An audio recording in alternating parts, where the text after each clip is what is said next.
Welcome everyone back to Right Guys, episode 12. We are here with one of the most exciting episodes that we've had yet. This is story development part 3. There's been part 1 2 weeks ago, many weeks ago, part 2 3 weeks ago at this point, and now part 3 we're rounding out storytelling, talking about Mise En Scène. This is once you get into the details and the nitty-gritties of the scene. How do you create your tone? How do you create your mood? We're talking about creating these elaborate worlds, these schemes of plots, things that are happening, objects and twists flying at you left and right at 100 miles per hour.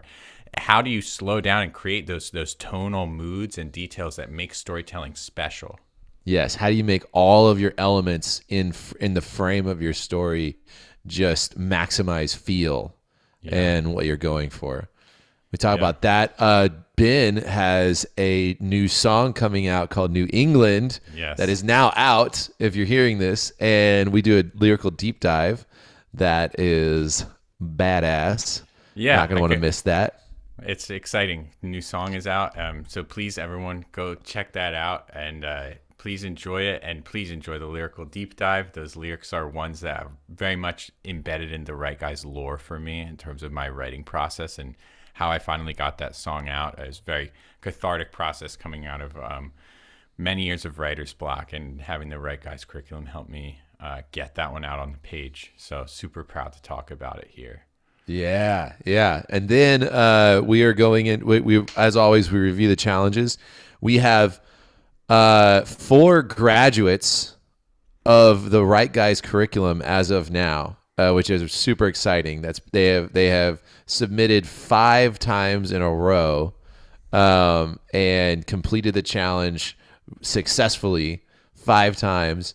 And not to mention that they did this at a tough spot where we started this trilogy thing. So they have also taken a story that started with one word concept, grew it to 50 words, then grew that to 500 words, and then grew that to 1,000 words. Yeah. And we're going to give everybody a spotlight on that was able to complete it. So, yeah. And we have 3 people who have fully, definitely completed the curriculum. Yes. One has 3 graduates. Pretty much completed it. And then we have a 5th one that is like on hold pending this final submission.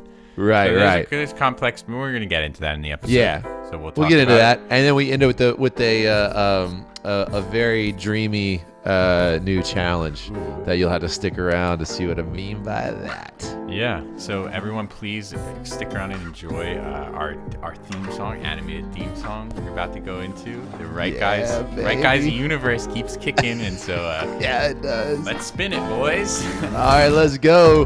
Right Guys, episode 12.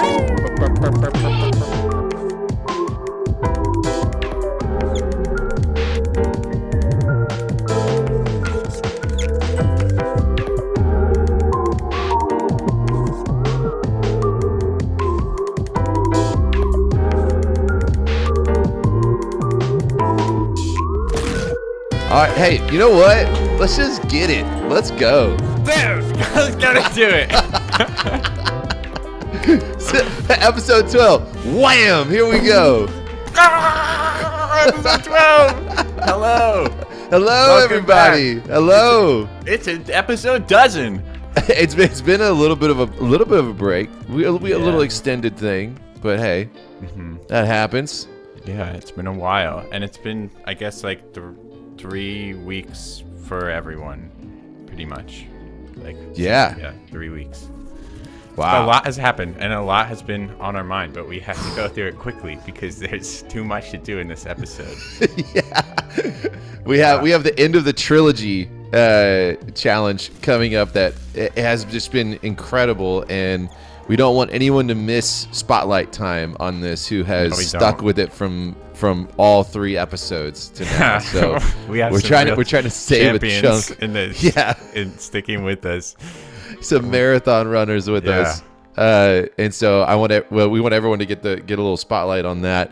So we're saving a chunk of time for the very end so we can go over those. But without further ado, can you just tell me what's on your mind, man? Me? Okay. You. So I guess like to maybe narrow it down to, because there's just like so much stuff has happened.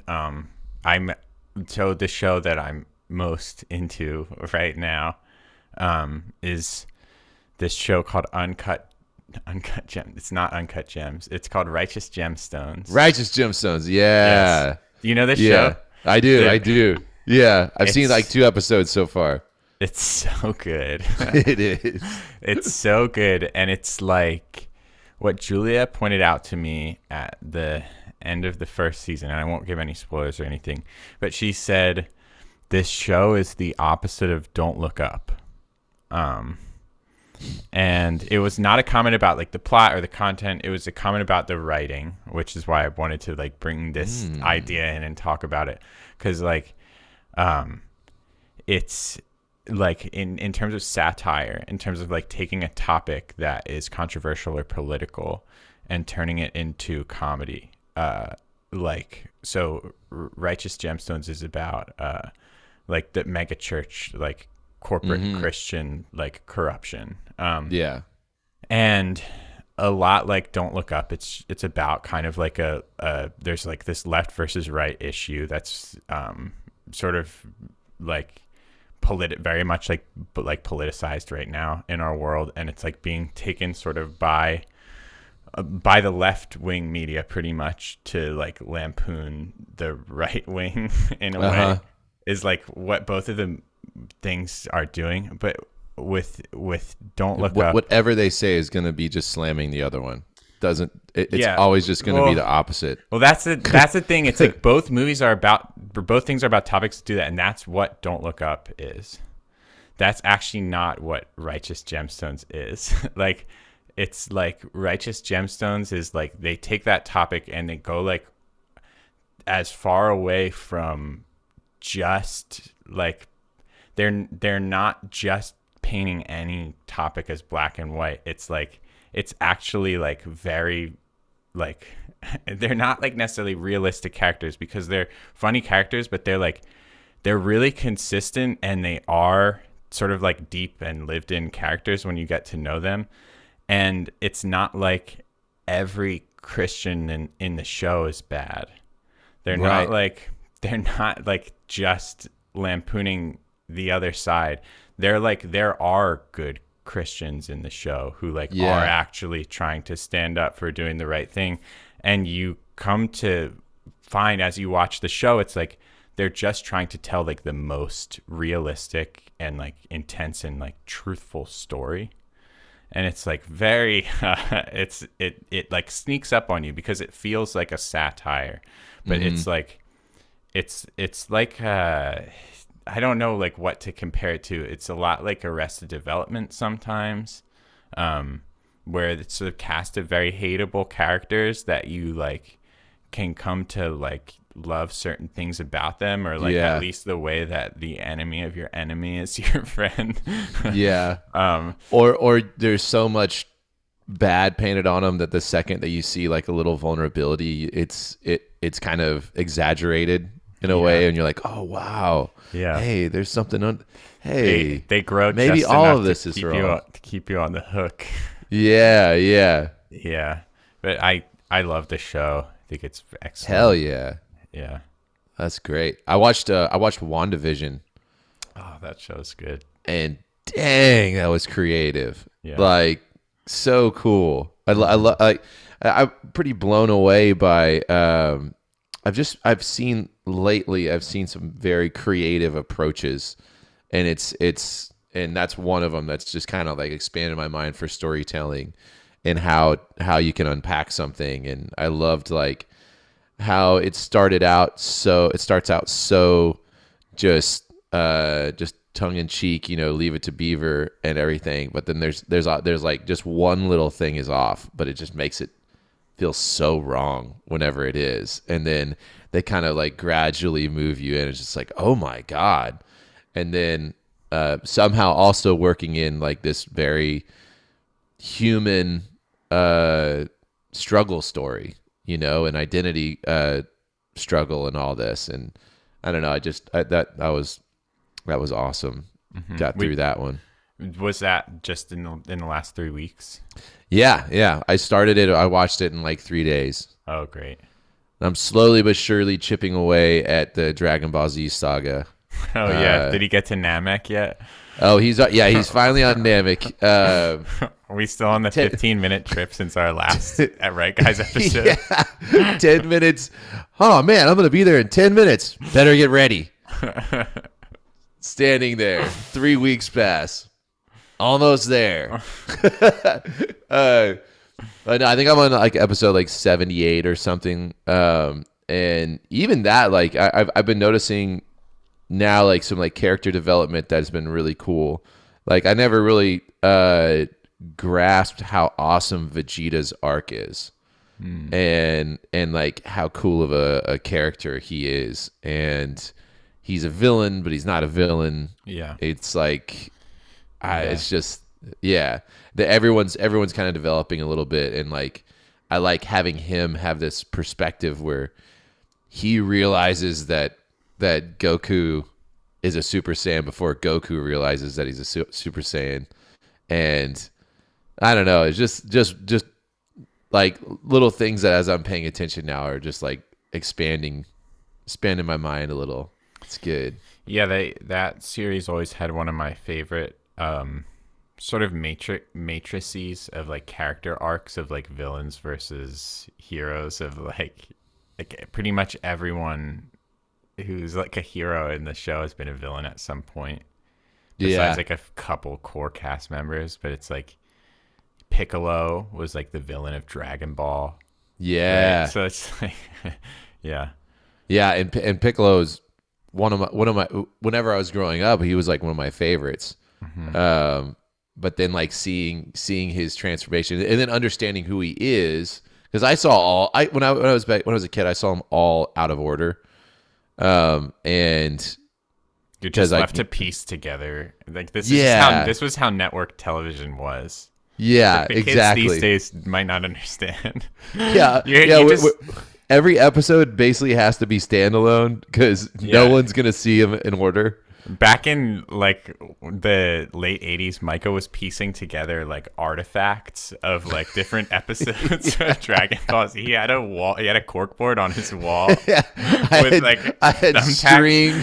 Yeah, going between like Goku and Namek, and he's like 10 minutes, and how does it make sense? You've seen like 5 episodes at different points that all fall into this one road trip. Does this 100x gravity trigger a time displacement? Is that what they're trying to talk about here?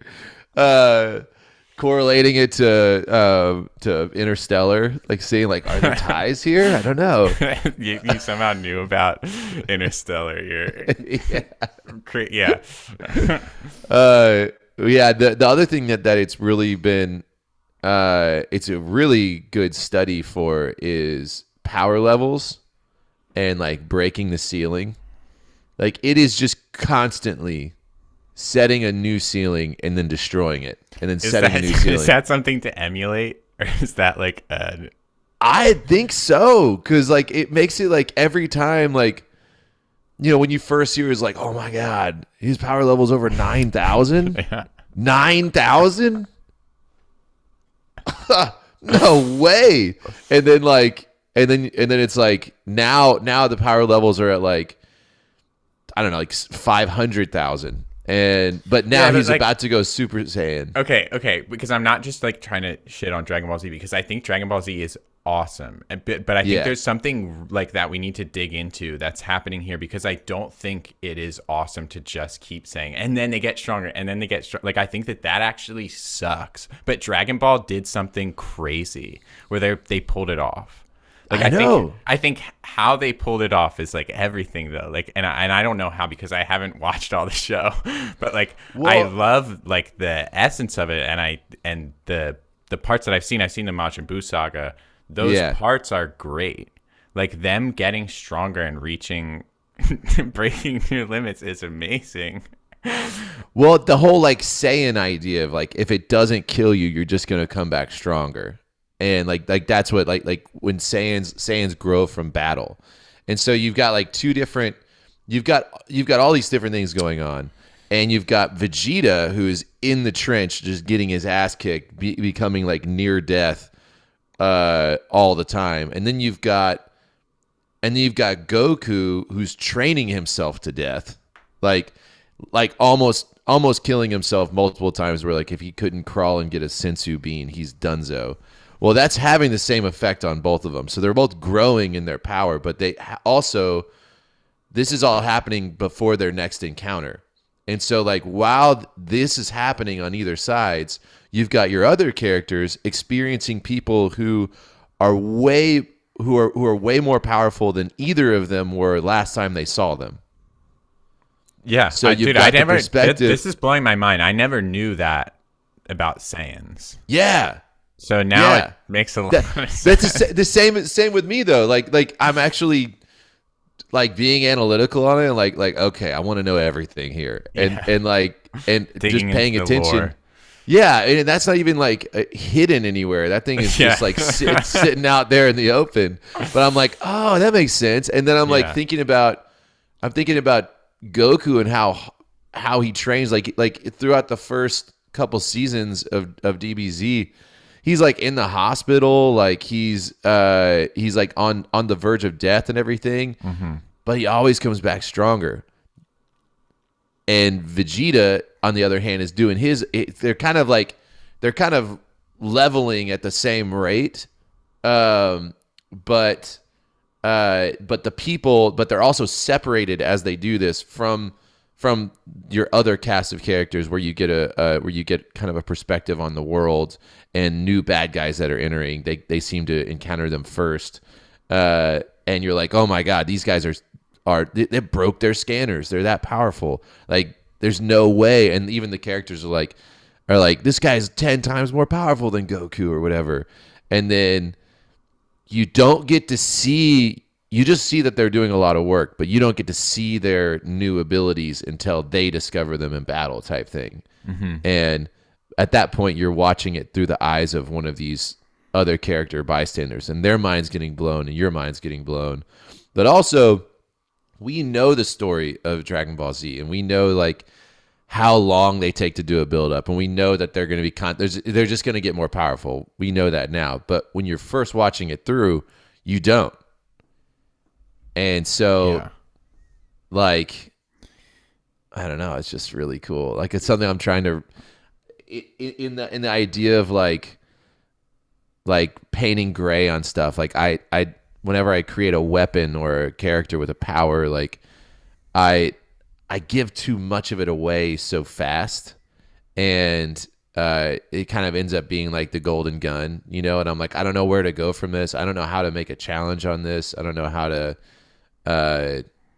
build up to this. Like if I know that I want this person to start out with this axe, and I want it to be a shitty like lumber axe or something, but I want it to turn into this, you know, like half demon, you know, whatever, 10-foot battle axe that can transform or whatever.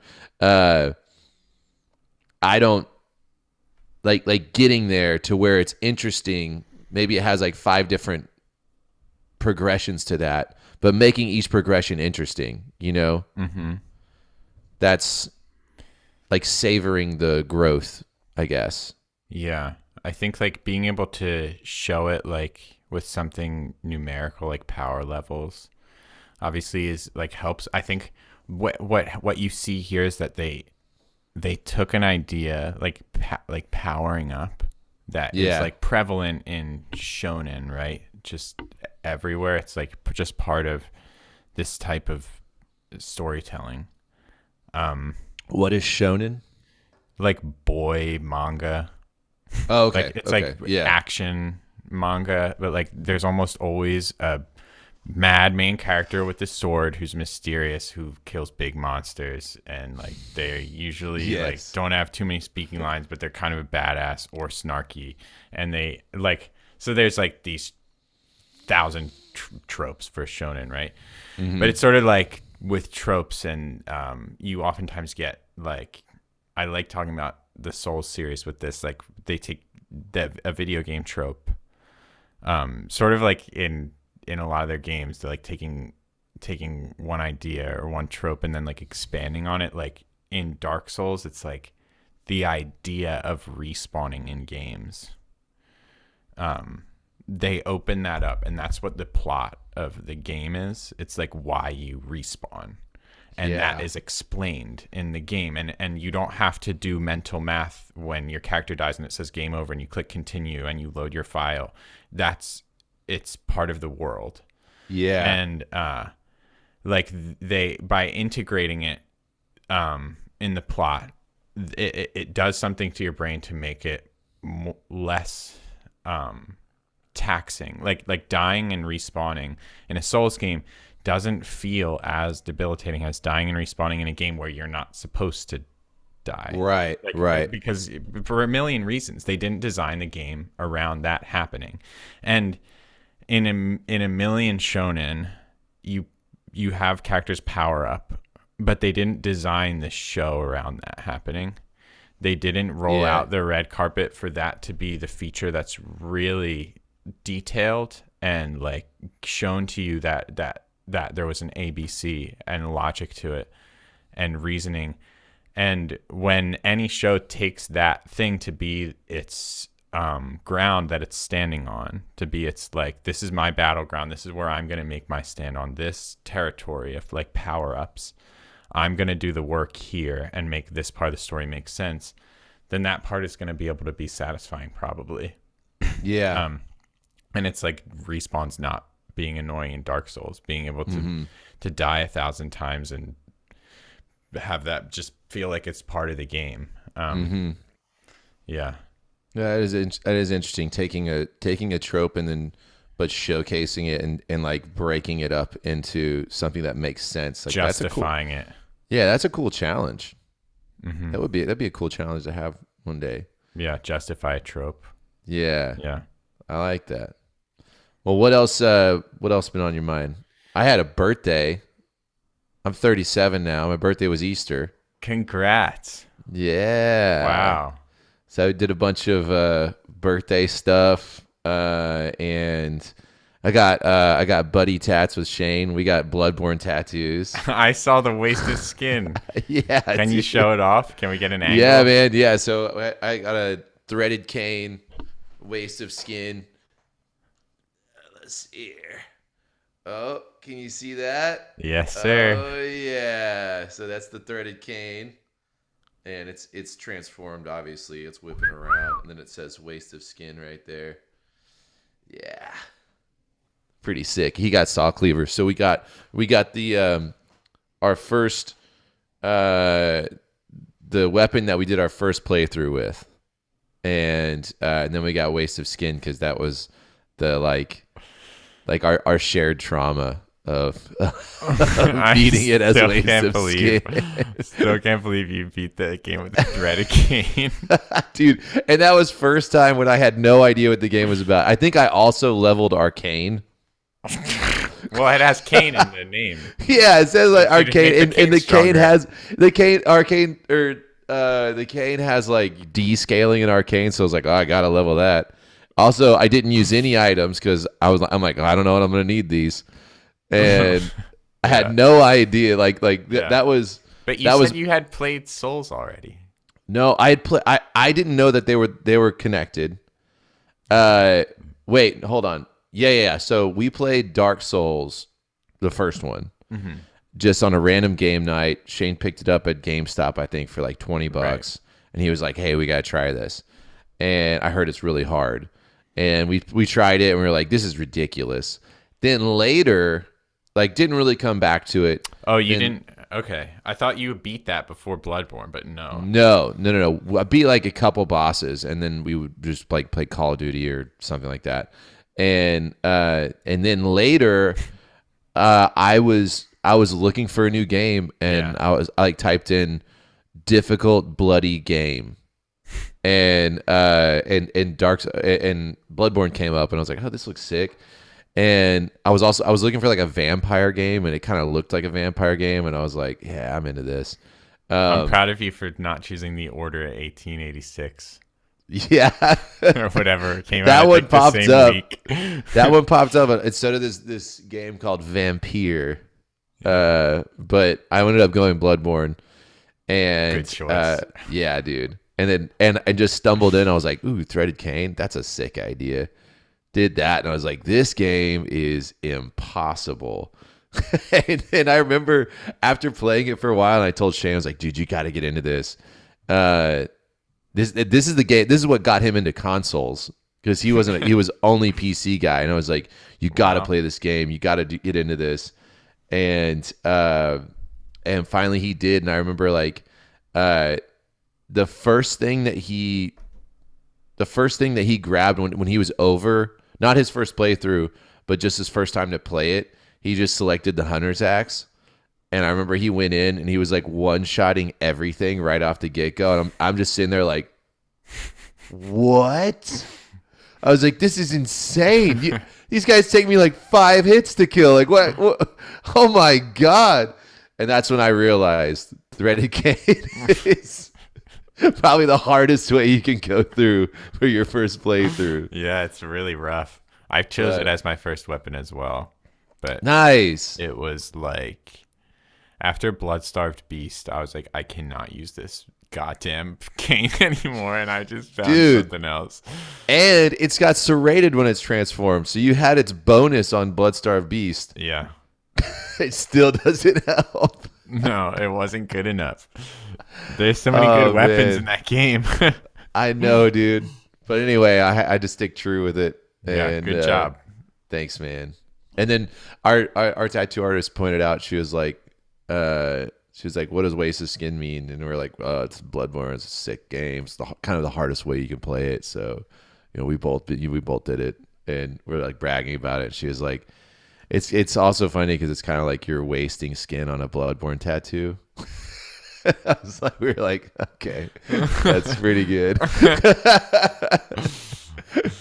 But yeah, then that went camping, and now I feel celebrated. I was gonna go skydiving, but it was too windy. They canceled it. Wowee! Yeah. Was that supposed to be part of the camping trip? No, that was just like another little birthday thing I wanted to do. Yeah. Wild birthday times, I guess. Yeah. That's fun stuff. Yeah. You're 10 years older than me now. How about that? You weren't before. You're a different number of years older than me.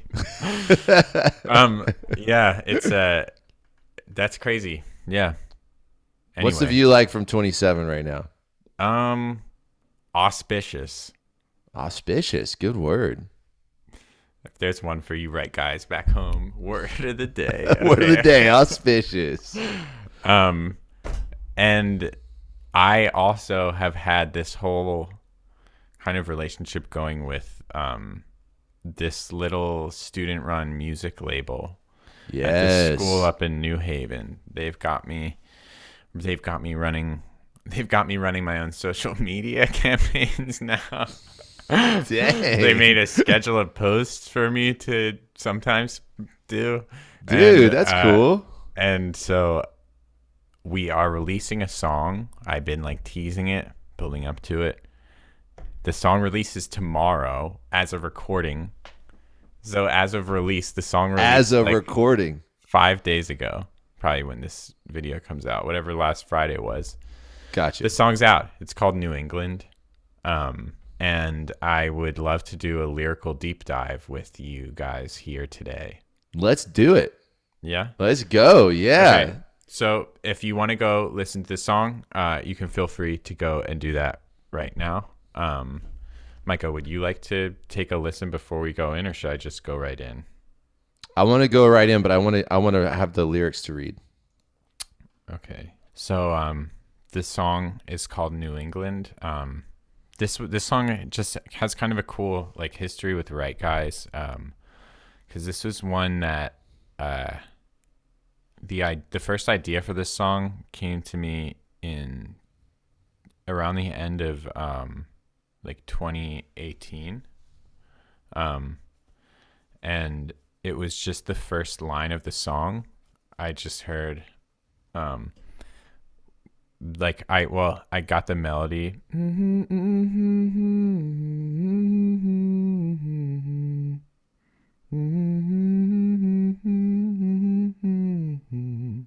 So that was all I knew of the song. I had the line, "When I wake up, I'll be headed for New England, and I'll wonder why I ever left again." I don't want to sing it over the melody because we might get copyright claimed now that this is out on whatever. So this that was all I had. When I wake up, I'll be headed for New England, and I'll wonder why I ever left again.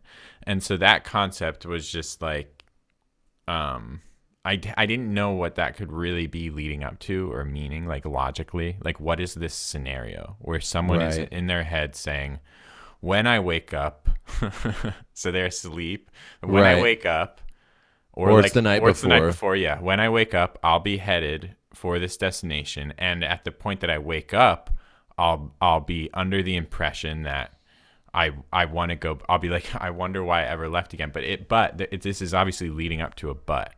And so why do I now have the foresight and I will after that point realize? And so like what's this moment in time that I've convinced myself that I'll.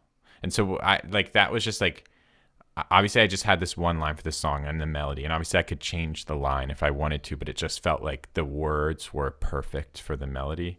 It felt like it would be really wrong to change it, and I wanted to figure out what it was trying to say. And so pretty much I just had that line in my pocket for 3 years. And so that's that like a good one. It burned to cook. It burned a hole in my head. It's like I would sing that line to myself like in the shower, just like weekly. Like it's funny because like voice memos is a thing that like I value my voice memos so much, but it's almost just as much a way to get something off my mind as it is to keep something on my mind. It's like if I have something and it's like I have no way of knowing if this is good right now, I can just put it in a voice memo and then listen back to it in like a week, and I don't have to think about it or like remember it. If I had to write it to memory, the time I come up with it, if I had to fully write it to memory and commit it to memory, I would never have a way to know if it was good after that, because I would never be able to hear it with fresh ears. I would never be able to hear it. I would only be able to have created it. And so it's like the voice memo is like, for something like New England, if it's an idea that's going to stick, the voice, I never even listened. I had to go back as a prank for myself like a week, 2 weeks ago to go find the dang voice memo from 3 years ago. Just to be like, look, I do have one. But it's like, obviously, what's even the point of having had it if I had had it? If it just stayed with you anyway, you weren't able to put it down. Yeah, so it's funny. So I have this old voice memo, and it's just like, it more than any other project that I've done for Right Guys, this was the one that was like, something happened to me that like I can now write where I couldn't before, because like literally something that had been eating me for 3 years, like something I was actively trying to just write the next part of. It was like, this was my sort of canonical experience after going through the Right Guys curriculum of sitting down maybe for the second time. I'd had one kind of breakthrough, fully wrote a full song on its own that wasn't really anything written before. And then I was like, man, if I could like take one of those old songs that I loved, that I only had one line of, and finish it, what would I want to do? And so I just pulled out New England, and I was like, what would the next line be? If it was like the coolest line it was going to be, I was just like, wonder why I ever left again. But by the evening, right? So then you say by sometime, but by the evening I'd be like storming on the docks, like chucking rocks and dark thoughts out into the bay. And I was like, that's kind of perfect. That is good. So this song sort of just started writing itself after that point, and the lines were, I've tweaked them, but for the most part, these are just the lines that were the first line that I wrote. If it wasn't the first line I wrote, then it was like what my brain was actually trying to say the first time, and like I caught the rocky facade of it. And like sometimes it wasn't saying right away, by the evening I'll be stormy on the docks of Old Bar Harbor, chucking rocks and dark thoughts out into the bay. Like that was like when it was like, yeah, that was what it was trying to say the whole time, but it was coming through garbled. And so I would get these like, it would be like, but by the evening I'll be on the docks chucking rocks and thought, and it's like, you just have to just massage it until you find what it was trying to say to you. And it's like, that's what was coming through so clearly, but I just couldn't like piece it all together at the time. And so I pretty much, I'll go through this now. And this was, I mean, like, like I said, all very massaged into place. But so about like how long ago did you pick this up and start working on it again? Like you mentioned how like during Right Guys you decided to pick it up, and like I believe it was like some night in January. Okay. Yeah. In mid-January. It was pretty much one night. I got through the whole thing. Yeah, that's awesome. And I think after that point I only changed one line. Nice. After that first night. Yeah. All right, so I'll go. Yeah, a Taravangian moment where you just. Yeah. And it's like, it feels like, I mean, I've described it on the podcast before. You're just showing up to be there for when it happens. Like, there's nothing I can do differently besides having had the engine going. Right. And then sitting down and being present for an evening to just capture words as they're flying past me at 100 miles per hour. To just reach out and be like, oh, crap, that one before it goes. And honestly, isn't that a much more constructive way to think about writing time? You know, sitting down to write, getting chair time in. It's like, I want to show up and be present for inspiration to come. Yeah. Because if I don't, then it won't. Yeah. But if I do, there's a chance for it to happen. If I do and it doesn't happen, I showed up. Yeah. The volume it has to reach to get my attention if I'm out on the street not paying attention to it is pretty damn high. So like, if I'm at home and I'm like, it can be very low volume stuff coming through the frequency bands. Yeah, that's a good way to think of it too. Yeah. Like, you have an idea forming, and it's got to hit if it's gonna like inspire you to sit down and write it down in the moment while you're being distracted and pulled in a million different ways. But sitting down and committing to that time to just push everything aside and hone into those frequencies. Yeah. It doesn't have to be nearly as loud. And I like that. It's very good imagery. All right. So speaking of imagery. Do you want to read it, or do you want me to read it apart and then you tell me about it? That could be fun. Let's do it. Sure. Okay. When I wake up, I'll be headed for New England, and I'll wonder why I ever left again. But by the evening, I'll be stormy on the docks of Old Bar Harbor, chucking rocks and dark thoughts out into the bay. Yeah. So this is just an image of, it's a pretty easily understood, like the chucking rocks and dark thoughts obviously is a little bit of a poetic, just equating just chucking to thought, but I also like the word you chose stormy as a word. And you think about like harbors and stormy and docks and everything. Like, I think that paints a really nice picture. Mm-hmm. Yeah, that was one of that word got tweaked more than anything else in the whole stormy song. Yes, it stands out. I love it. And it fits so well. Yeah, there was a lot of other options, and I think that one ultimately captured the most of what I wanted to do. Was considering something like haunting. But stormy's better. It is. It totally paints a color. Like, you're brewing, like, and you're at this on this dock in this harbor. Is Old Bar Harbor? Is that a place? Is that a real place? Bar Harbor is, yeah. Okay, gotcha. It's my favorite place in like it's almost like my favorite place as a place, and that's sort of its significance in the whole, like, there's not, I would say, one thing that this song is about. It's not like a story about me that is true, but I would say this song follows the pattern of all my songs recently, that like microscopically everything is 100% true. So like, you can zoom in on any line and there's no line that isn't informed by my experience. Right. These are all parts of who I am, and I've sort of gone full circle on this. Like, I used to think I would only write fiction, and now I think like I can't write anything that isn't somewhat nonfiction, true. just like autobiographical. And like, I this song, like all my songs, is not about anything or any actual situation. It's just pretty much about me.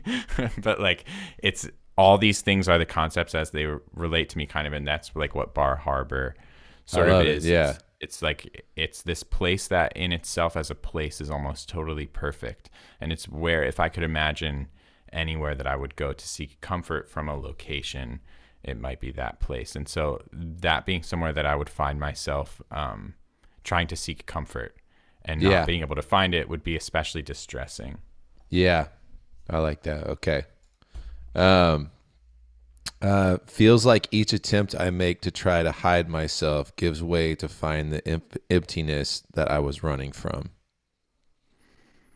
Yeah. So this is like the dark thoughts. So this is what I'm chucking out into the bay. Chucking rocks and dark thoughts out in the bay. Feels like each attempt I make to try to hide myself gives way to find the emptiness that I was running from. Right. So like, if you can imagine on the bay, this is like the dark, stormy energy that I'm sending out. And so this is a concept that's kind of just like the classic phrase, like it's like running away from the emptiness inside, or like and I was trying to capture that essence, but what I wanted to do was set up the next line in the song, which I think is like the sort of the main hook and the main line and theme of the song, which is every tool I take becomes a crutch. And so what I wanted to do was have that be the first line of kind of like a set of lines, but to have it already rhyme. So it feels really satisfying when it comes. And so there's this part before where I start to jumble the rhymes into smaller sections so that I can create a satisfying rhyme scheme and then also end with a new rhyme scheme being set up for the follow-up line, which is the first line of a new stanza. So the way I chopped it up is feels like each attempt I make to try to hide myself gives way to find. So there's a lot of little rhymes in there. Yeah. Okay. So like each attempt make to try, hide myself, way to find. And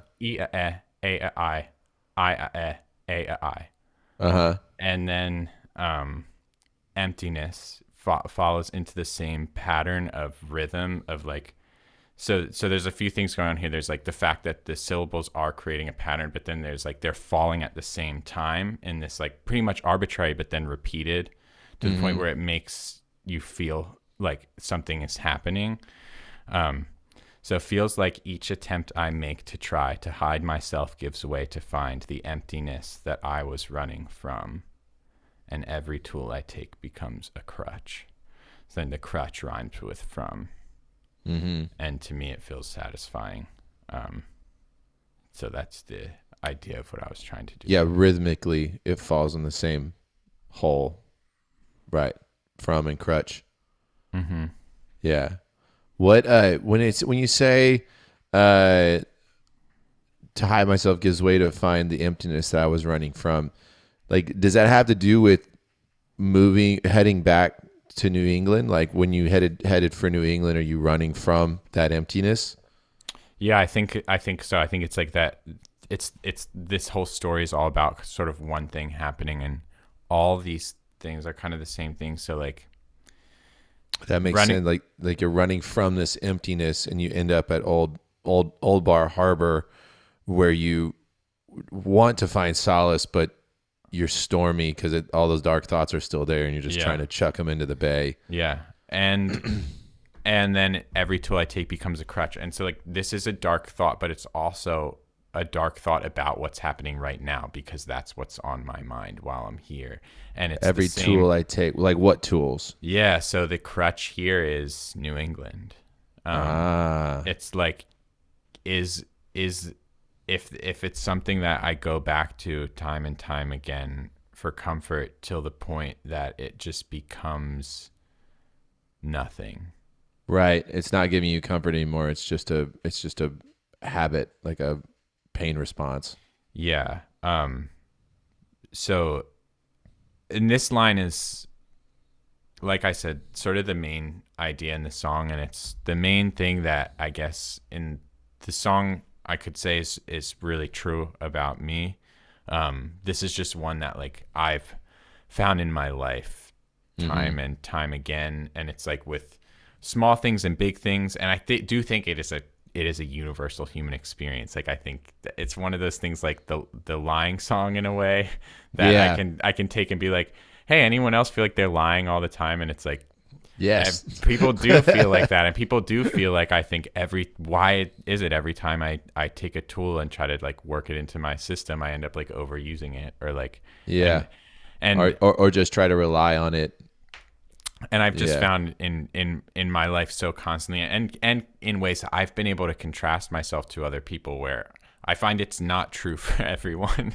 It is always, I find in a lot of ways true for me. Like video games is a big one. Like I talk about this with one of my friends a lot. Like, so my friend Sawyer, when he plays a game, he engages with all the systems very fully and intentionally. So like we talked about this, if there's a new combo that gets introduced, then he like thinks about that and he works it into like incorporating it. To me, there's a second layer of challenge in every game of beating the game only using basic attack. Same. And it's like it's so annoying. But I find myself just stuck to it. I think what I've identified it in myself is like, as Ben, as a human, the way I operate in the world is like I think there's this like sort of fundamental way to do things with my body that doesn't require outside help or tools or resources. And if I can learn the fundamental way to do something and master that, then I'll be good because I won't be relying on other like tools or resources. Yeah. I can just solve problems on my own with the most basic tools available to me. It's like an instinct that I've learned throughout my life to better myself in the way. And I think there are a lot of areas of life that an attitude like that can benefit you. It's sort of a frugal mindset in a lot of ways, but then it can be just the opposite. It can be like extremely it's completely isolating. If you're just basically beating yourself off from resources and help. Beating against a door with a bloody stump of a wrist instead of learning how to turn a doorknob. It's like there are some lessons that just make sense for efficiency to learn. And somewhere my brain has it hardwired that the most efficient way is always the most basic way. And so that's like, I think that may be part of what's happening. I was talking to another friend, Sky, and he was telling me something about mental models. How everything, as a human, your brain is like an algorithm, and everything that you do and see is getting put through the same algorithm.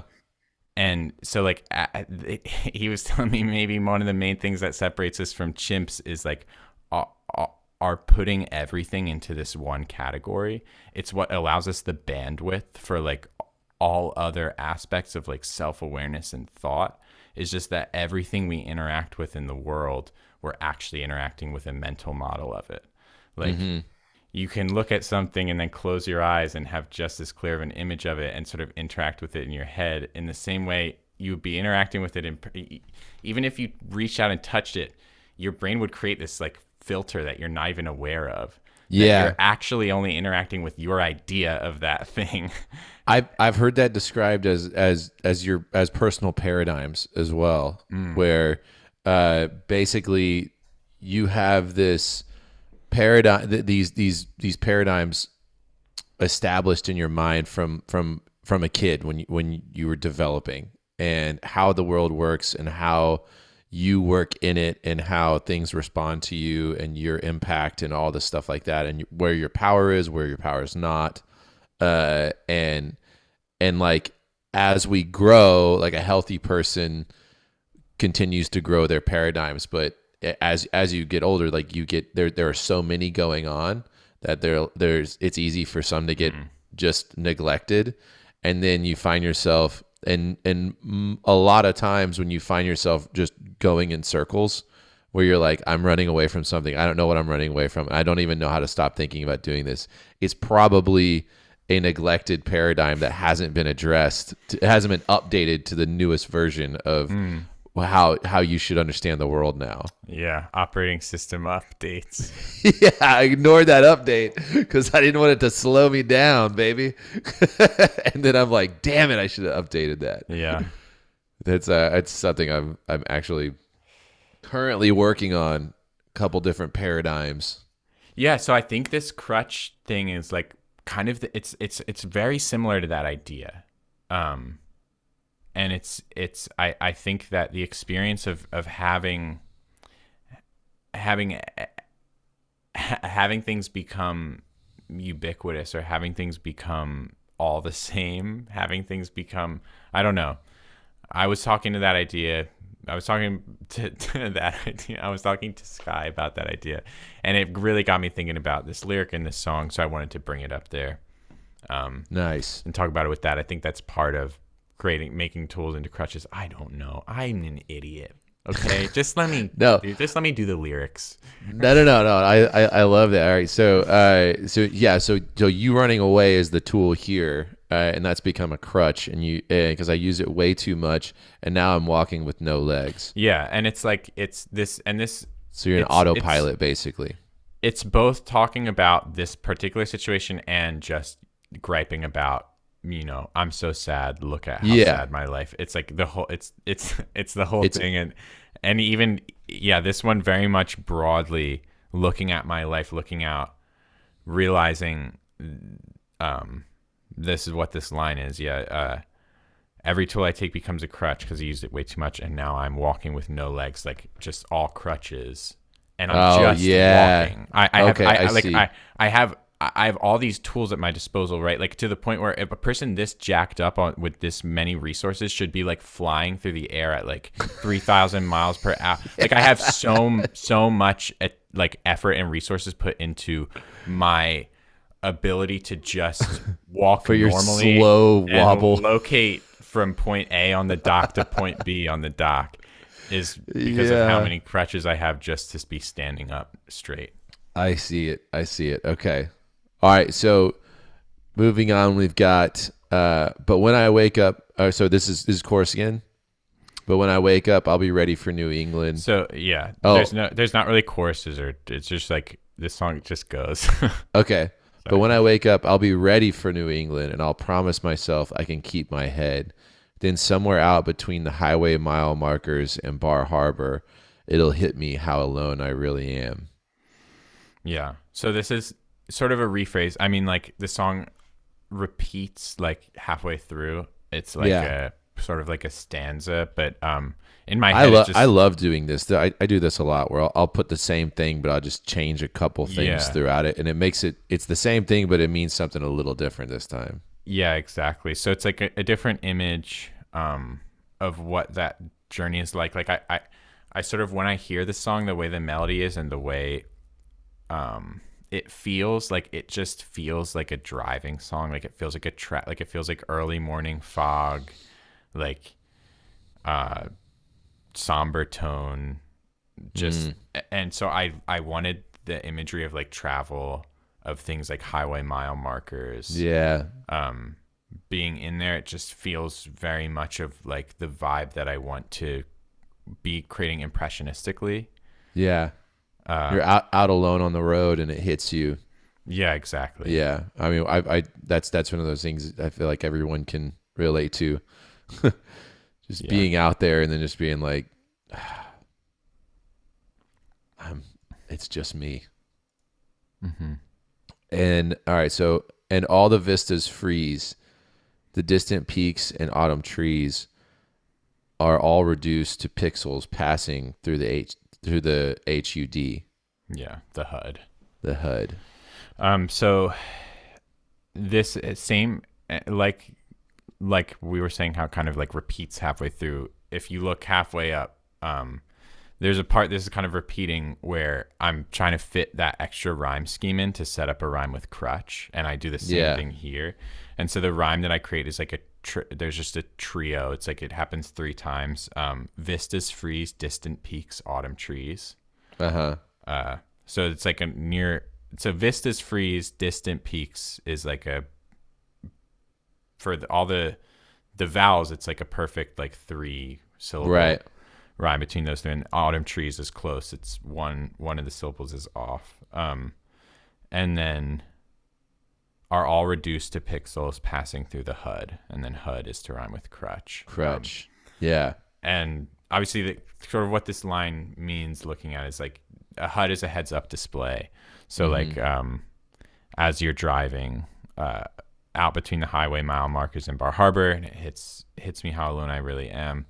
All the vistas freeze, distant peaks and autumn trees, like just seeing a visual of them go from just the full HD clarity of real life into becoming like a pixelated, like fake thing that I'm seeing through a monitor, essentially just representing a separation from reality, like looking at something through a screen.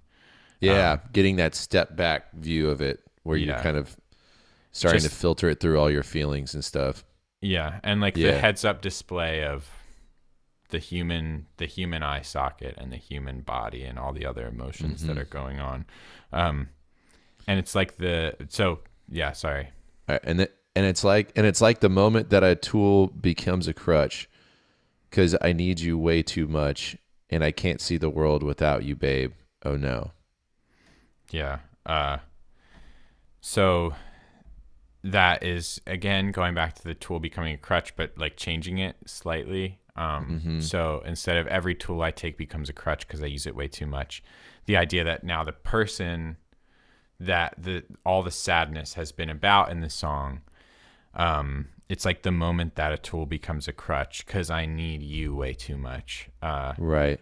And I can't see the world without you. That's another thing that a crutch could be, right? Is something that you're no longer able to just interact with the world in your most basic fundamental way anymore without that thing, right? Yeah. Like, not having your crutch, if you are using a crutch to walk and then you no longer have it, you can't walk anymore. You can't walk. If you're using it to see, you can't see. Exactly. Yeah. So so this is just saying that moment where I'm out between the highway mile markers and Bar Harbor and it hits me how alone I really am is the moment, like the moment that a tool becomes a crutch, because it's the moment that I needed you too much to be able to see the world anymore. Man. So at this point, it's like identifying the running away from emptiness as a crutch, running to New England as a crutch, and it's also like identifying where you let, like, where this girl is, you know, in your life, or whoever this person is has become like your crutch to the world, to seeing the world, where you're like, without being able to run away from this, I don't know what I would do. Without you, I can't see the world. It's kind of, and it's like the moment that a tool becomes a crutch, like kind of tying those two together, identifying two crutches. Yeah, that's sick. Yeah. I don't want to fall in love. I don't want to follow us. Yeah, that was just kind of, it was one of the first, it was like over the years, I think after I knew the first 2 lines of the song, that ending 2 lines was just another thing that came to me at one point that I knew kind of could go with this song, and in the back of my head had it as a tag at the end. So then when I finally did write the song, I started lining it up at the end, and I was like, oh, there's a place for that. Nice. So what does that mean? Like, what's the, you don't want to follow, like, is that a decision, or is that like it's the reality that the character's interacting with at this moment. When the vistas have frozen, they can't even see the world anymore. It's like, I came here to fall in love with the beauty of the trees. I came here to forget about you because I love the world and nature, but I'm realizing I don't want to follow us. I don't want a future that I think nature is beautiful and I'm over you because, like, oh, it's cool. I don't want to fall in love anymore. You don't want to fall in love with nature. You want to fall in love with them. Yeah. Got you. And I don't want to follow us. What is that? Same thought. It's why I don't want to fall in love. Because I don't want to follow the I don't want anything to follow up the relationship. Nothing, you want the relationship. You don't want anything after that. Yeah. You want the I don't want to follow. Yeah. Hell yeah, man. I want to read it all the way through.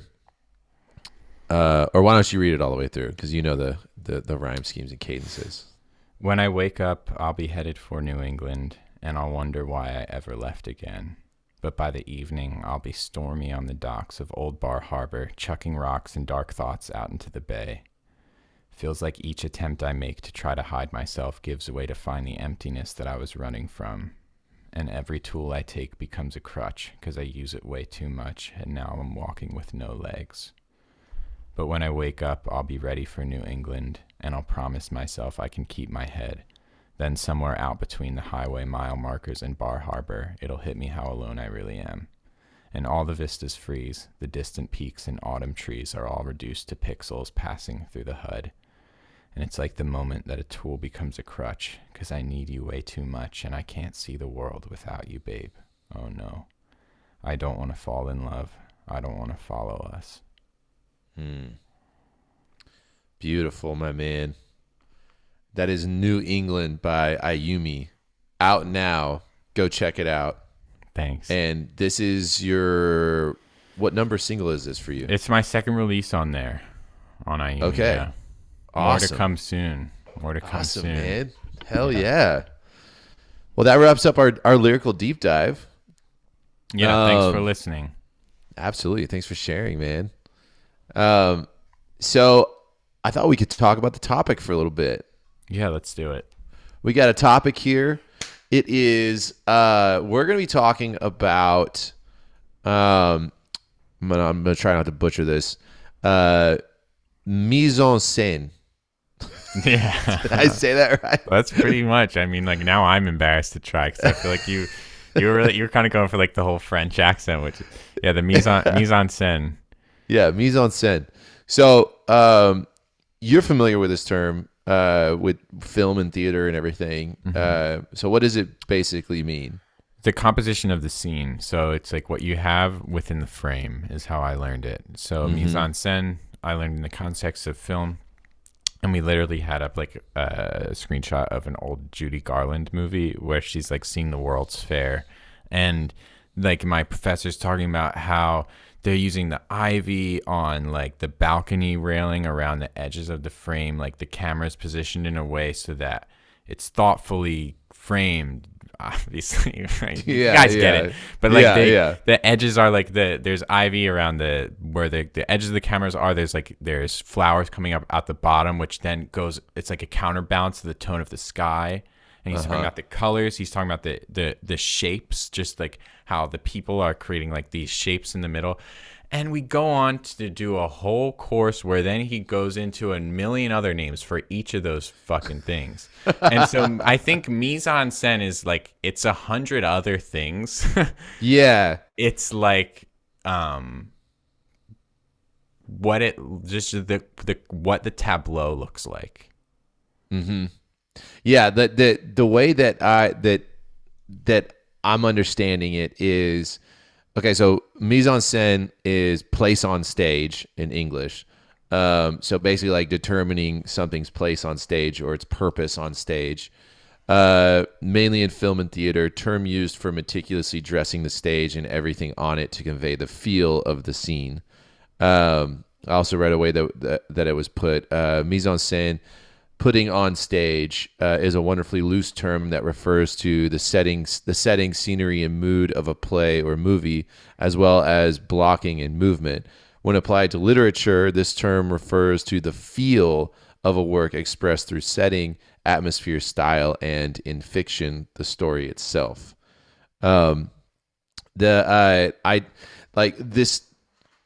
heard about this concept or whatever you call it, term, being used kind of as a literary exercise, transposing it to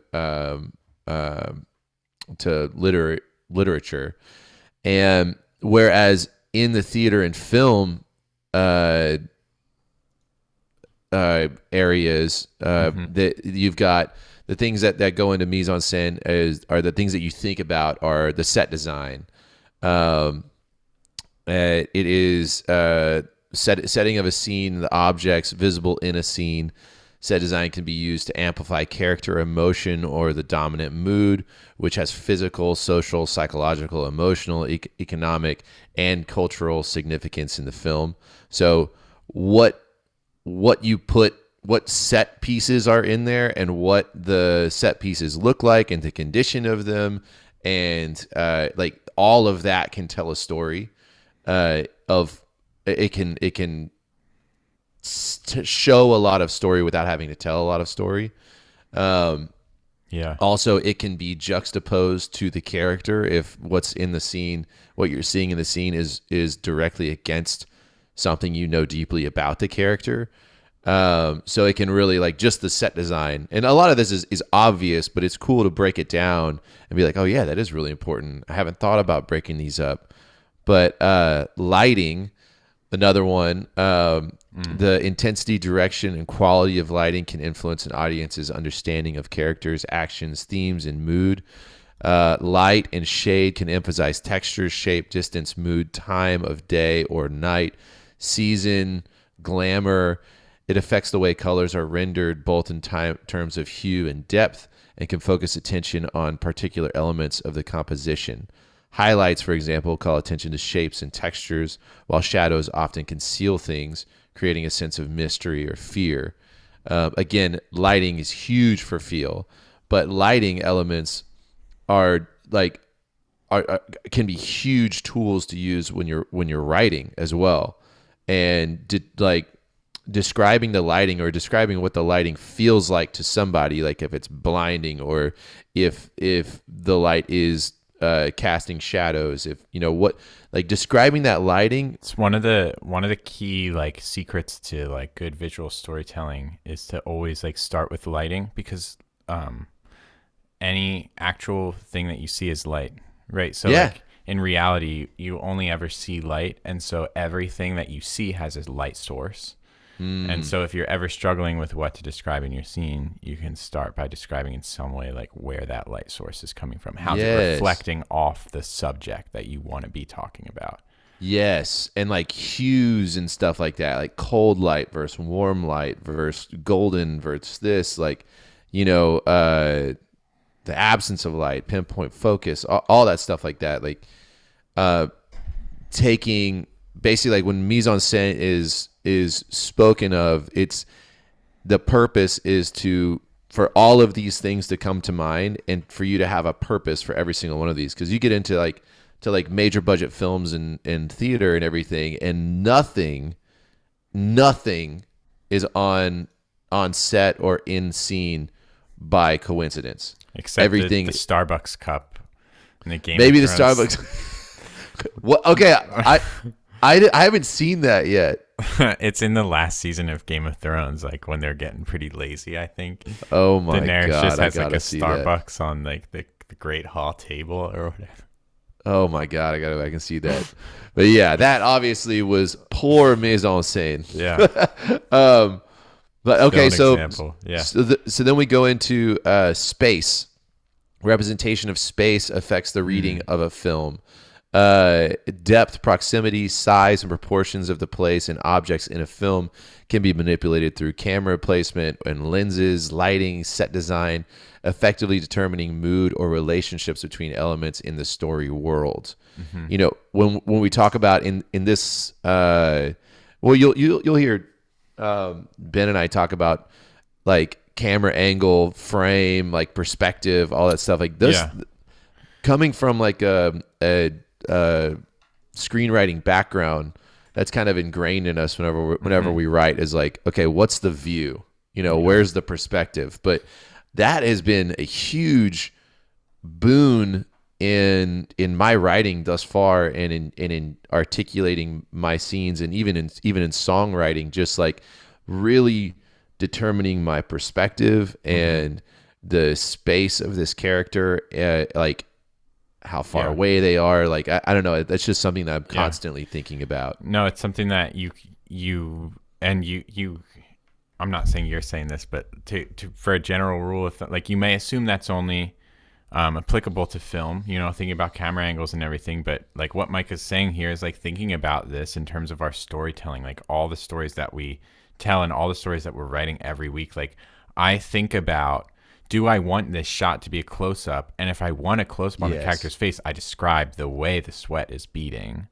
Yes. And if I want a far back shot, then I describe the way the smoke is billowing up behind them. Yes. And it's like, if you're not saying close up, yeah, or anything you like never that's mention the mind. lens, but you totally create where the lens is as a writer. You draw their focus here, and then you pull it over here, and you're kind of writing this dynamic scene. That's what's really crazy about writing in comparison to these other things is like when you have a camera, you actually have all these rules of physical space of you can only make this object this big compared to that thing based on how wide your angle is and how close you can get to your subject. But like in writing, you can distort the perspective infinitely by just choosing to focus 3 paragraphs in a row on the snow globe in the room. Yeah, very You are true. like totally bending space and time around this object. You're creating a fisheye lens that has a full 360 view. Like you can do anything with words. You can actually put yourself in the perspective of a character where you only see what they see, and you only feel about it what they feel about it. Like, you could describe, there could just be like an elderly man, and this character may have trauma or something like that, or a negative mindset, and they see them, and it's like this miserly, decrepit, blah blah blah. Where I'm going. Like basically, that's the only way that you as an audience can see that person now, until you hop out into another perspective, and then you can maybe see them some way differently. But all of that adds dynamic when thinking about it that way. That moves on to composition. Is the organization of objects, actors, and space within the frame. One of the most important concepts with regard to the composition of a film is maintaining a balance of symmetry. This refers to having an equal distribution of light, color, and objects or figures in a shot. Unbalanced composition can be used to emphasize certain elements of a film that the director wishes to be given particular attention to. This tool works because audiences are more inclined to pay attention to something off balance as it may seem abnormal. Where the director places a character can also vary depending on the importance of the role. So how do you think, like in writing, how can we use the mise en scène of composition in our writing? Like what's in the frame. I mean, it's a lot like what we were saying for the last one, right? It's what you're choosing to focus on and highlight. I think it.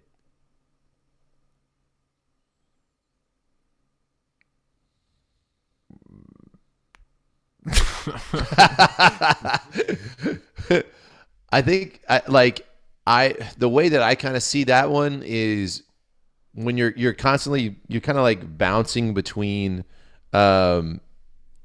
movie camera and play when I'm writing, at least, where I'm like, okay, I know what's going on in this room, but I want you to focus on this, and I want you to focus on this, but all this is happening within this room or scene. Like composition would be so that things just aren't happening randomly. Like if someone's going to be pushed into a fountain at some point in this scene, like I probably will mention the flow of running water. Right. I'll work that in, and that will be part of the composition, so that if something is interacted with that, it won't seem unbalanced. Like what the? Yeah. Wait, where are we? Like that jars me. Of physical space. Yeah. I mean, it's like it's a balance then, because setting up a consistent physical space, obviously, the more you delineate the space, the more you create something certain, the less you are leaving to the reader's interpretation. Yeah. Which is typically like there's rules of thumb about how much you want to say about your environment versus how much you want to just give a vibe and allow like the reader to fill in details around the color. And so it's an interesting sort of like balance. discussion to have. Yeah. The balance to find. And I guess everyone would have to find that for their own style in their writing. Mm-hmm. But something to think about, just having that as something to spark in your head, like, oh, okay. Another thing they have in here, they've got a few more wrapped into Mise En Scène is costume. In film and theater, that's how they refer to it. Refers to the clothes that characters wear. Using certain colors or designs, costumes in narrative cinema are used to signify characters or to make clear distinctions between characters. Yeah, and I feel like this would go out into character appearance as well. Like we're talking about something outside, because that would probably include makeup for them, which then includes makeup and hairstyles. The next one. Okay. And then acting is the next one after that. I think all three of these would go into the same thing for us as writers. Yeah. But they talk about like choosing the actor for a scene, for a role.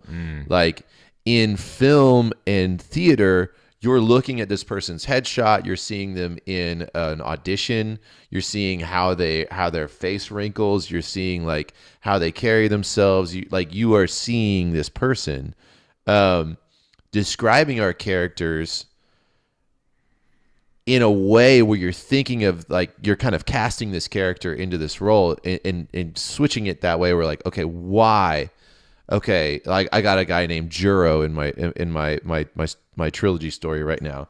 And like it would be of great service if I'm going to continue this to cast Juro in my mind if I haven't already. I feel like I have Lake already cast. But I don't have Juro cast. I don't have Neve to cast. But if I was going to continue with this story, I need to cast them. I need to figure out, what are they wearing? Like, does he wear old tattered jeans, or old tattered pants, or is his shoes always clean for some reason? Like these little things. We judge appearance in real life first, like snap judgments on people. Like the first thing you're gonna decide is what you think about how they look. Yeah, that is often missed in storytelling, where it's easily missed.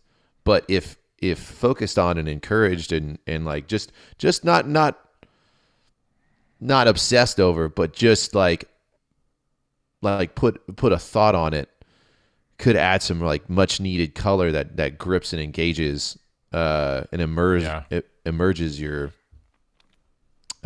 audience better. Yeah, I find costume is such an interesting one. Like thinking about what my main character wears is always like just like a moment that happens at some point that's like more revealing than you think. Yeah, like it whether is. you're deciding whether this is like a character that wears like robes, or for the kind of stories that I write, like armor, or like light armor versus heavy armor, and like different aspects of like casual wear, streetwear, business wear. It's like these are like all things that say so much about people. Like, I don't know, I think the obvious thing that you would expect to kind of think a lot about is like just the physical appearance of like, what their facial structure looks like, or like what their appearance looks like. But just like in real life, clothes are actually a much better indicator of like personality and personhood, because it's the thing that you're choosing like actively day to day to represent you in some way. And that's something like I don't think my characters have ever changed clothes. Like they're like a Simpsons or Family Guy episode. They show up, and in my mind they just always look the same. It's like it's not just the Simpsons and Family Guy. It's like a lot of movies and like a lot of TV shows with real characters. They'll like dress the same a lot of the time. Like they never change. But getting to that you get to learn a lot about somebody if you get to see them in 5 outfits that they picked out for themselves. Or if they just show up wearing the same thing 3 days in a row and then they change it up a little bit, or if like they have all these different meticulous looks. Like you can gain a lot from somebody that way. There's also tropes that costumes fall into that I'm also trying to like combat right now, and I found myself falling into on the trilogy challenge. when I'm describing some of these people who are popping up, and I was like, okay, this person's going to be, like this person's going to be a witch. I'm like, all right, so she's got black dress and this and that. I'm like, no, wait, no, I don't want it to go like that hard into it. Like I want this to be interesting, like throw that thing down, flip it, and reverse it. Yeah, exactly. That's what I find myself thinking. But yeah, so costume, makeup, and hairstyles, acting, like the actor itself, who's your character, all these things are great things to just like check your mise en scene when you're approaching your story and be like, okay, have I thought about the set design? Have I thought about where this is? What's the lighting like? Have I thought about the space and the composition in relation to the characters? Are they big in this space or are they small in this space? And then exactly what do they look like? Why do they look like this? Those were the elements they picked out, and I just thought it'd be cool to do what we're doing and just and talk about how to take this film and theater what would you call it? Not just term, but like it's like like methodology or like like almost like approach. creed or something, or approach, whatever. Yeah, but if we take that and focus that on our writing, so I was thinking to do so, we could do a little exercise. I'm calling this set the stage. Okay. So with you, I want us to pick, I've come up with a few different, writing prompts. Okay. And I want us to pick one, and then I want us to set the stage that would most accurately depict the feeling that that we want to pull out of this, using a mise en scene methodology. All right. I think it's a great idea. Should we set a timer for ourselves? Should we say we were going to do like a 15-minute segment? Let's do it. All right. 15. I've got a timer going. Set timer for 15 minutes. Boom. So do I. All right. So here are our prompts. The two urchins snuck into the great city. Her grandmother's house had never felt creepy until now. The captain returned victorious from battle. It was a shithole of a town, but it would have to do for the young billionaire. I really like number 2 and number 4. Okay. The Number 2. grandmother's house and the billionaire one. Okay. Let's go. Let's see. Let's do heads or tails on this one. You got a coin or a D10. We can do odds or evens. I'll just do a coin toss. Okay, so heads is 2, tails is 4. Okay, we got tails. Tails? Okay, it was a shithole of a town, but it would have to do for the young billionaire. Mm-hmm. Okay, let's break this thing down. Okay, so mise en scène. Yeah. Set design.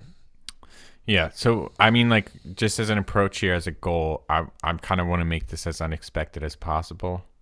Yeah. Okay. So, running with the idea of, taking the image that I have, it's the most predictable, would be like a shithole. Like this is like a modern young billionaire who goes to like a little like town very much outside of his like a water tower town or something. Yeah. It could be like another country too. He could be like going worldwide somewhere, just shitting on cultures. But I like that. Like that tells a little bit more about him. Yeah. But I don't want to choose a place because it feels like, what about somewhere in like Alaska? Well, let's think about this. Let's think about, because the idea of the mise en scène practice is to accentuate the feel, to maximize the feel of what you want to get across. Yeah. So if this is our prompt, it was a shithole of a town, but it would have to do for the young billionaire. What's the feel that we want in this story? I mean, we can rapid fire just like some points on this, just to get a story going. We can like, okay, young billionaire, why is he here? Is he traveling? Yeah, maybe he's trying to travel, and he's gotten himself into some kind of an unexpected scenario. Okay. How about he's overseas and his like for whatever reason they won't let him leave. His passport's like, I don't know. I'm sure if you're a billionaire, you can fix these things, or you have your private planes and stuff. But just for the sake of the story, he's stuck somewhere, and he's just got to find lodging. It's just an annoying problem that he's having. He's got to find lodging for the night. So he goes off into the city.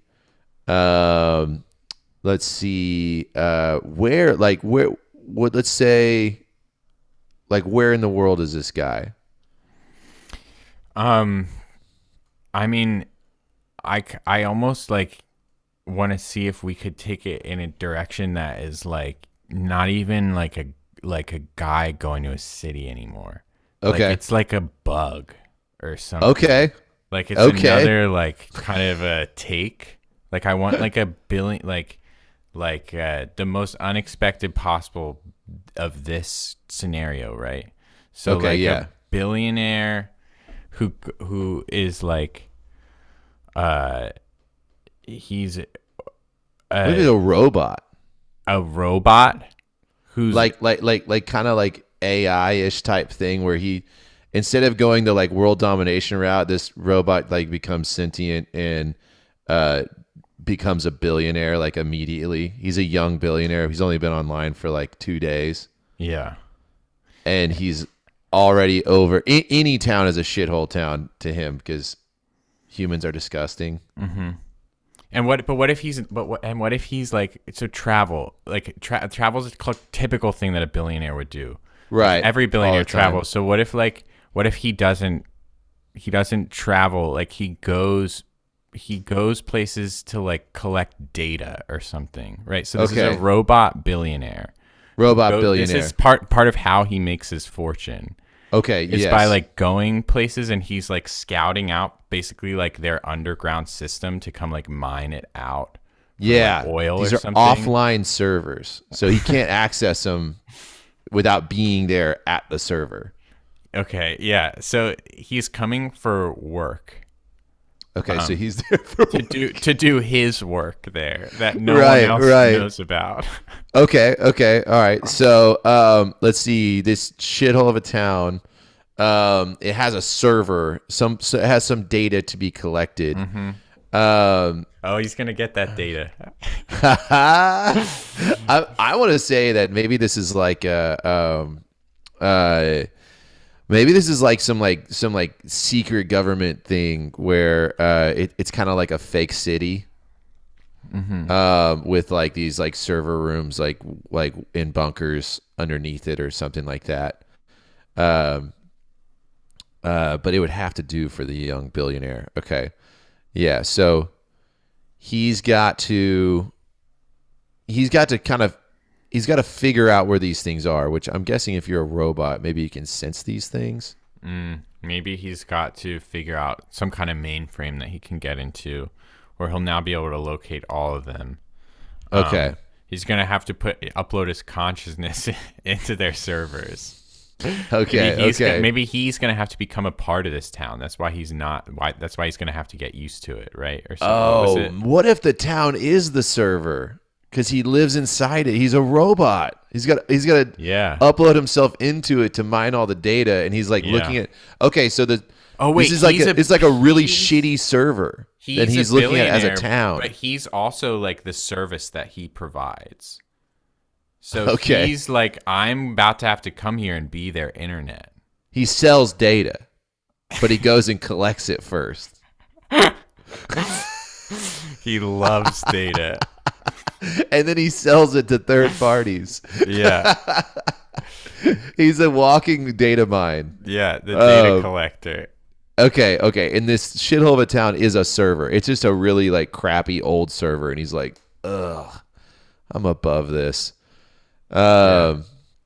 Okay, so let's say. So I think this is an AI that like I think it is too. That like a billionaire kind of like genius invented, like maybe modeled after himself. So it's like his consciousness is now in this AI. It's how he created AI was by cloning himself into some server. Okay. And now he's trapped in this eternal hell of having to be the servant of reality, where he just has to exist on all these servers doing the bidding of people, because that's what he planned for AI to do. Oh. But he's modern tragedy. How do you get to be a billionaire? Well, because from this, he made AI. Oh, wait. Okay, so now he's not a robot and he is an inventor. Well, he's not so this is talking about the AI. So the AI is the subject of this story. This is one of his like clones, essentially. Okay. So this was based on a billion. So it is this billionaire's whole persona and personality. Okay. He's trapped in this. He's passed his personality into the AI. Yeah. But the AI is locked into going AI, and living in servers and stuff. Yeah. It had to be conscious to be smart, right? And that's the price.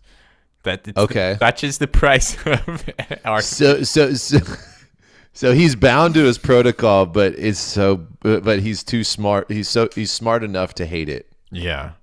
Okay. Definitely. Okay. Again, such is the curse of consciousness. What does the AI use money for? What is being a billionaire like?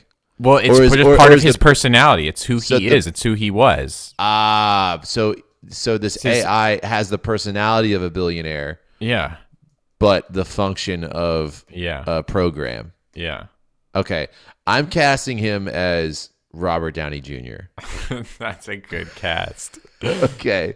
So that's our actor that we've picked. I'm also going to so he's got a body that he walks around in, right? Yeah. Okay. Yeah.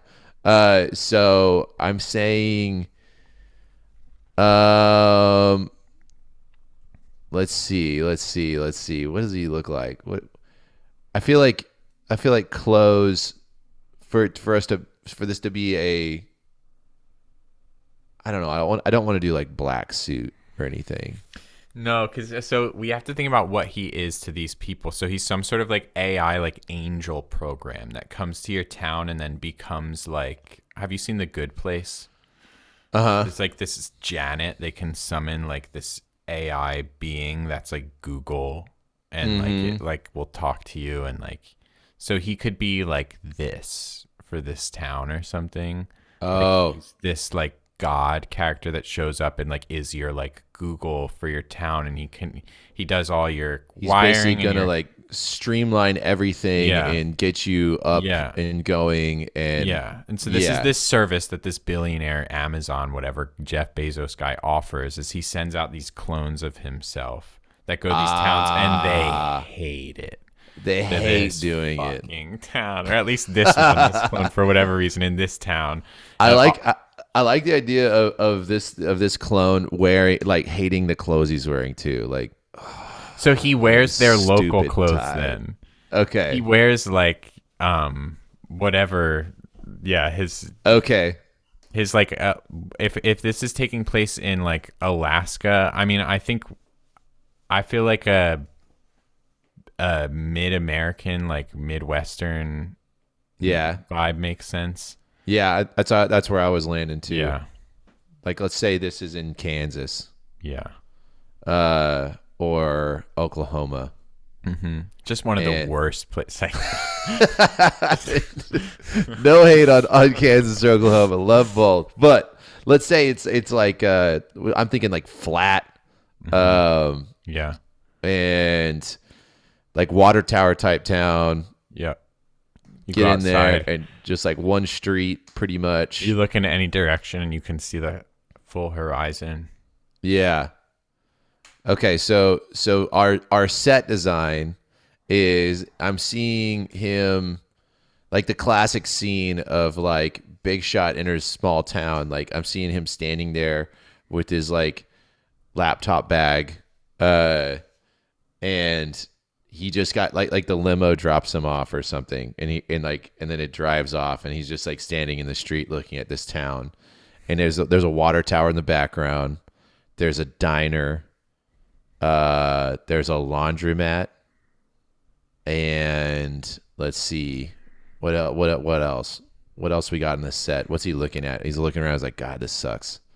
The saloon. Like a bar, a crappy bar. Yeah. Definitely got to have a crappy bar. Yeah, this will be one of his first destinations. Okay. And it does not go well. Okay. Well, hold on. We're just talking about the Mise En Scène. Yes. So our set design is this small town, flat, dusty. If you saw a freaking tumbleweed go through there, it would make sense. It wouldn't be out of place. Mm-hmm. And there is a bar there and that's purposeful because he's going to go there first. So that would be setting the stage design, having that maybe in the first view somewhere, whether it's focused on or not. But like just setting that decision up. And then let's think lighting. What time of day is this? Yeah, he would pull up in the evening, I think. I like in the evening. Okay. Because you need that kind of almost ominous, like red tint coming over the sky. Okay. Yeah. And which way is his shadow going? Is it behind him in a long shadow, or is it in front of him? I feel like it's pointing toward the town. I think so too. The camera's look is, I think, what I see from a shot of him getting out of his car, standing up, maybe taking off his sunglasses. Yeah, the shadow's in front of him. We're looking away from the town, kind of from the town's perspective at him.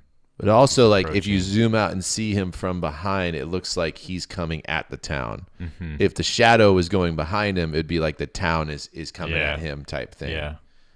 Okay, I like that. See, that's got some purpose too. That's setting it up. They must have won some kind of like lottery, this town, because it's like yes. Normally only rich towns can afford this because it's like this really expensive service, and so normally there wouldn't be this clone that's super out of place and hates where he is. He's the first one to get sent to like this new lottery thing that this scientist has. Like, yeah, we're gonna give him away, and he's like, God dang it. Yeah. And it's just not gonna go well. Okay. All right. Let's think. That's my timer.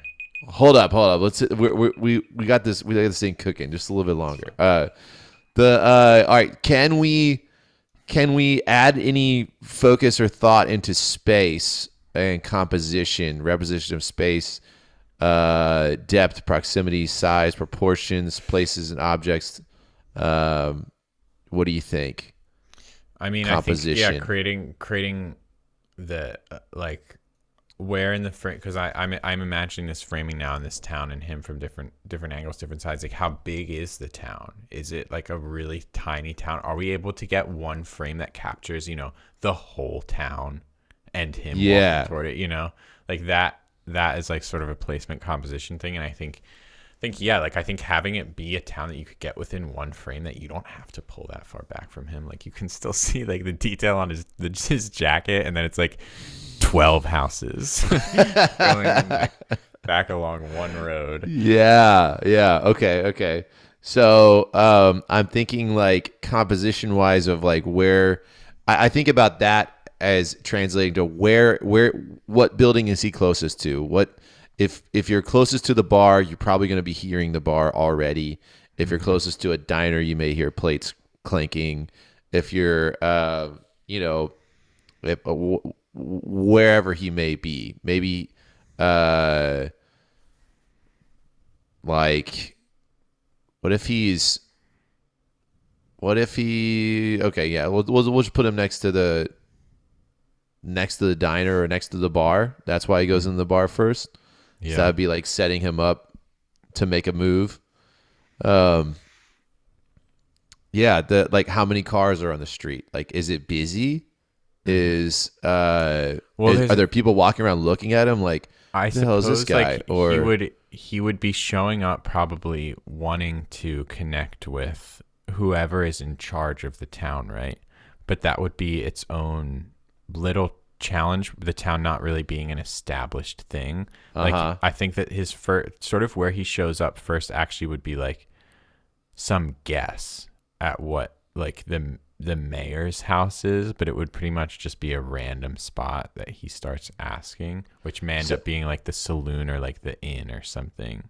So to wield the whole like feel like of, okay, our prompt is it was a shithole of a town, but it would have to do with the young billionaire. Yeah. If our whole goal in doing this method is to accentuate the feel, how can we make the set design seem miserable to him? Yeah. And who is the first people? Like, how can everything accentuate that he is miserable and does not also fit? Convey that his attitude right now isn't actually like to get all his work done and to get shit done. It's like to get himself to a point where he feels like he's fitting in. Like his goal is to go to the bar and drink enough that he forgets. Like because the end of the prompt is, but it will have to do. Yeah, like this is about the scene. The mise en scène we're creating is a scene about him trying to reach a point where it will do. Yeah, and that he can be okay with it on the inside. Yeah. Okay, so let's think. I'm thinking he would hate it if there was just a ton of people, and like maybe it was busy. So maybe we make it like a busy time of day. Maybe this is like lunch or something, and just everyone's walking around, and it's one of those things where you just walk across the street on your lunch break, and or maybe it's like Sunday after church, and people are just walking up and down the street getting ice cream and stuff like that, and he's just like, oh my god, this is what I have to bring up to par. Maybe they have like maybe there's like their crown jewel is like an old soda shop that sells like candy and milkshakes and stuff like that, and his goal is to get this thing like to revive this town and bring it up to the new age. Like like maybe the first person he talks to is like a postal worker, which is like this archaic technology that he's like, oh my god, you guys still got these? Like, okay. Yeah. Or there's a milkman there or something like that, Yeah, postal worker is good. Someone he can interact with that he just immediately makes their whole job obsolete. And he's like, let me update this system. Click, click, click. It would be funny to have him like run into somebody that he immediately ruins their life, and he's like, hold up, I'm going to have to back up. That's not going to work. This isn't going to be good for the brand if everyone hates us. But anyway, I know we don't want to stay too long on this, but yeah, like that like I think that just thinking about, I mean, we definitely ran off on a tangent on it because we like to have fun and we're badass like that, but thinking about, okay, the feel, all right, not just like what's the first thing that comes to mind, but like, okay, I want this to convey that they are uncomfortable. So if I'm just walking into this new scene that I haven't really thought of other than I want them to go to a bar, then how can you make that bar more uncomfortable for them? How can you make walking to it uncomfortable? How can you make, like, what's the lighting look like? What does the lighting say? What is, what all is around that you're going to be, that you want to have at your disposal to interact with, and starting to build out your scene like that. Mm-hmm.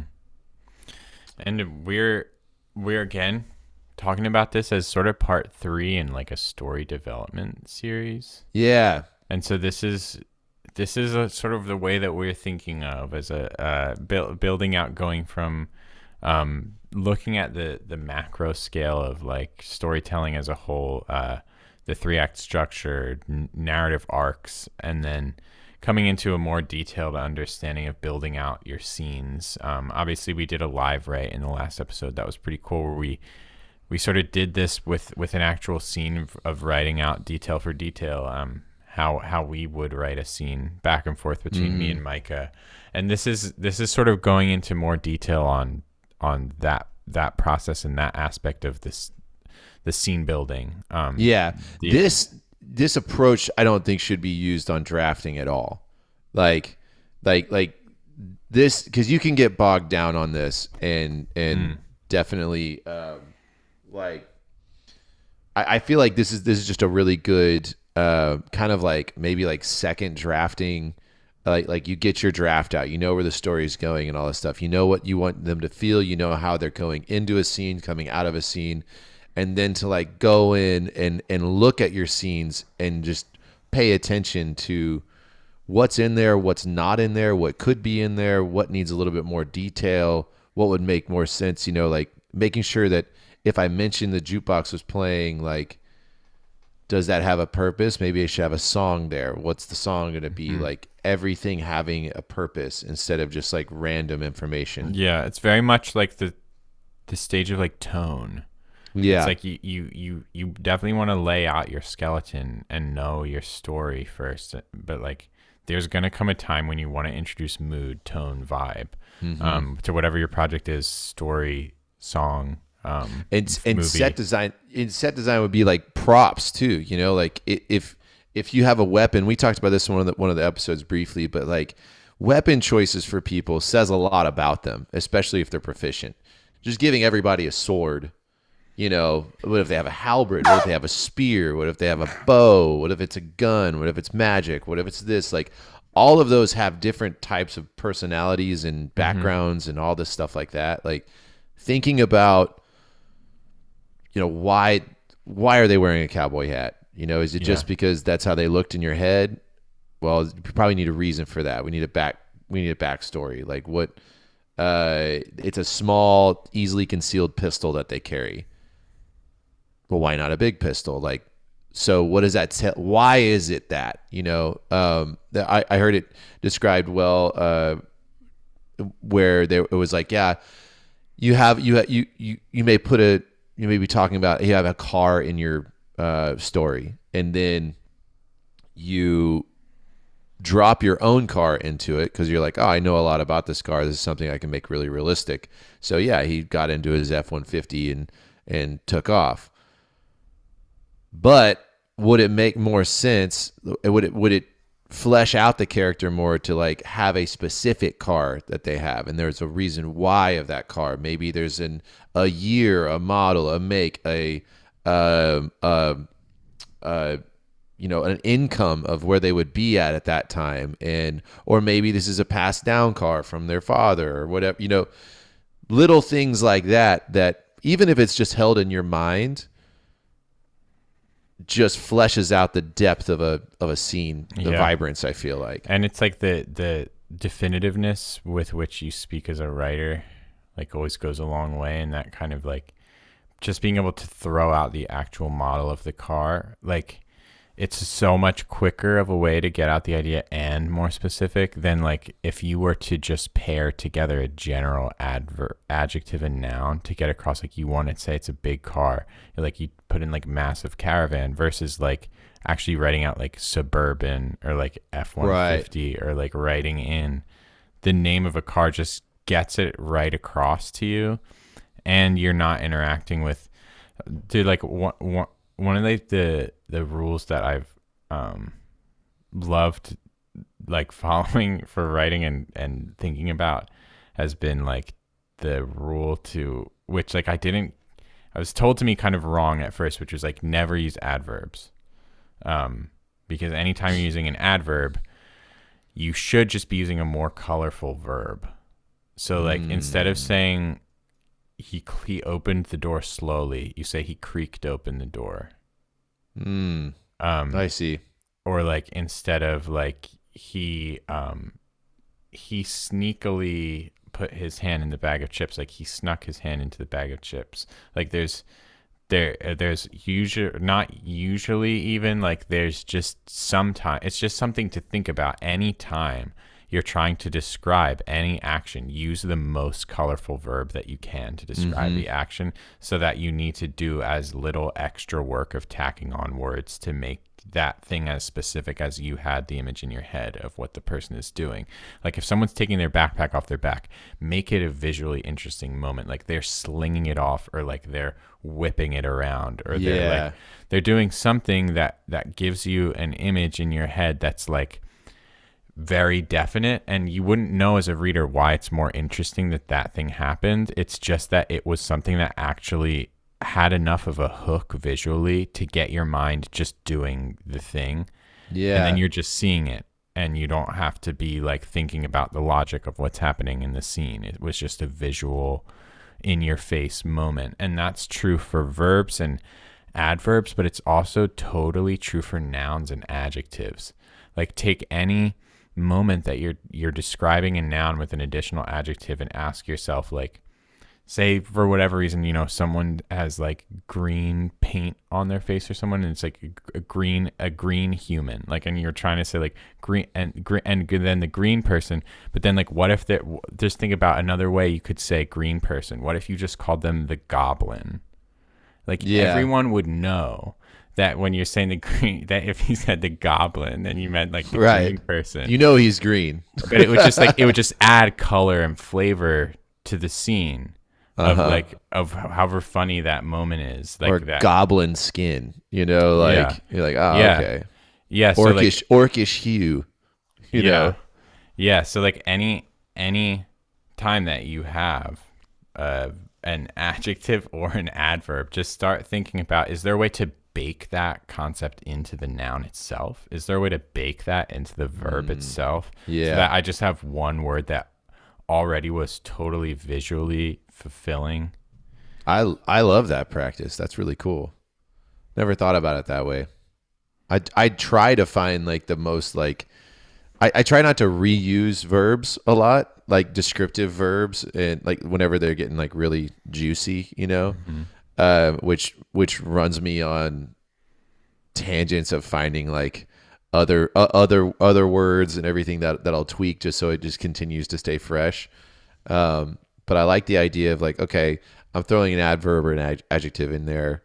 What is this describing? And is there something else that I could? Let me go back and look at that verb. No, that is the verb that I want to use. Okay, is this adjective or adverb necessary? Yeah, I do want to push the envelope just a little bit more. Okay, then it checks out. But maybe just like working that into my process. Yeah.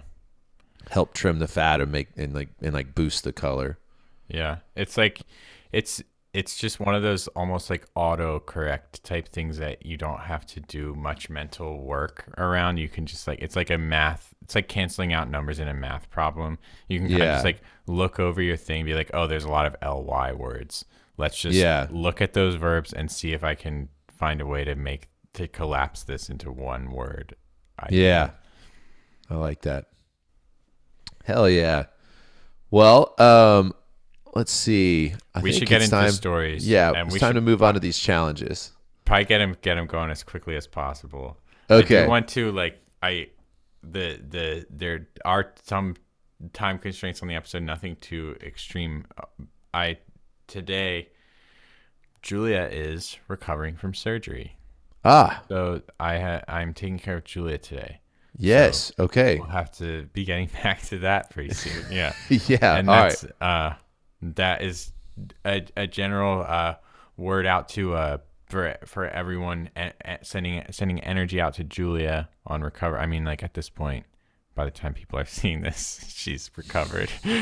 But in my time zone, yes, you're still putting it out there. I'm sending out energies. Yeah, we love you, Julia. I'm praying for you already. As soon as we get off this, so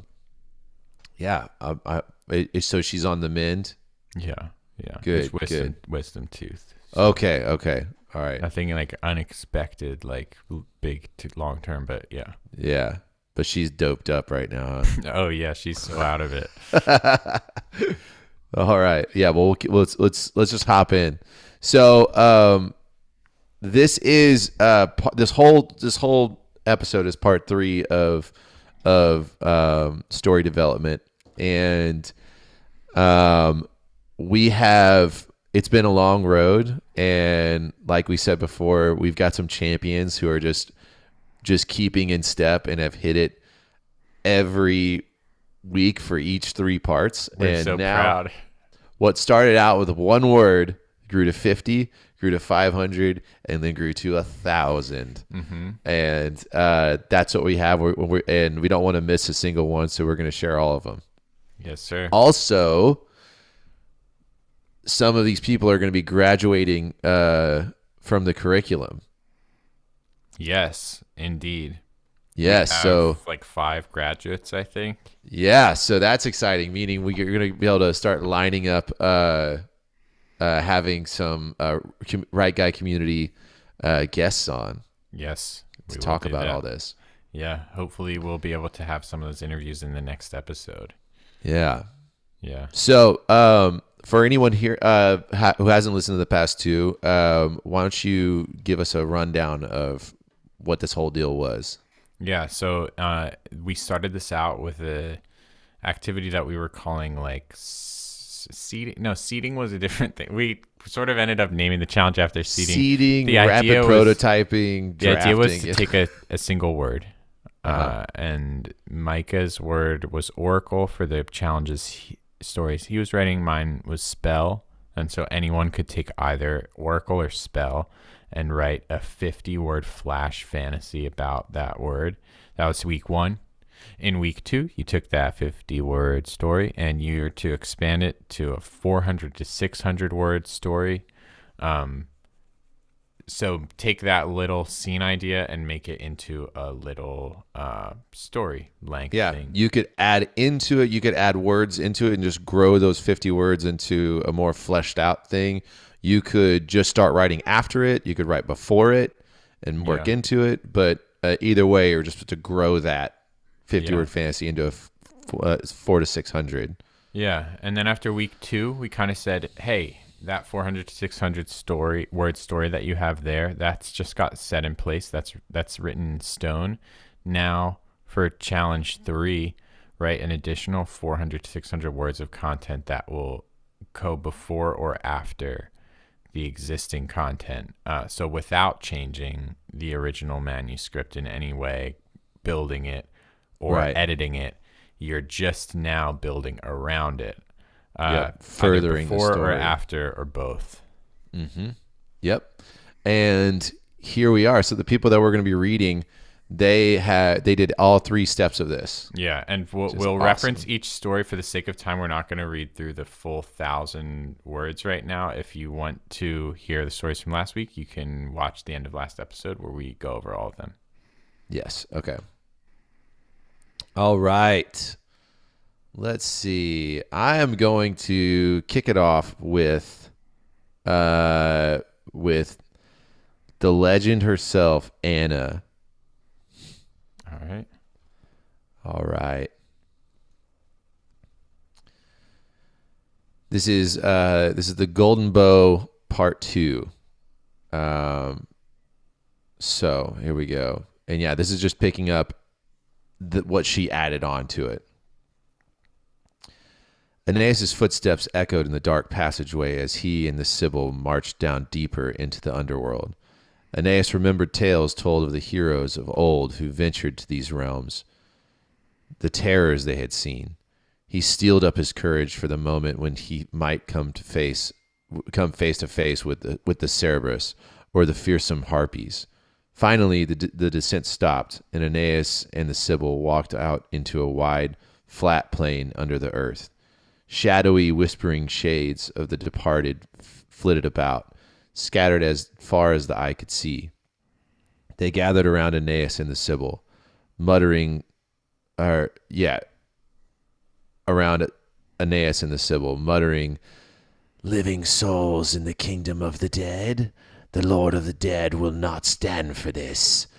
Aeneas held out his golden bow.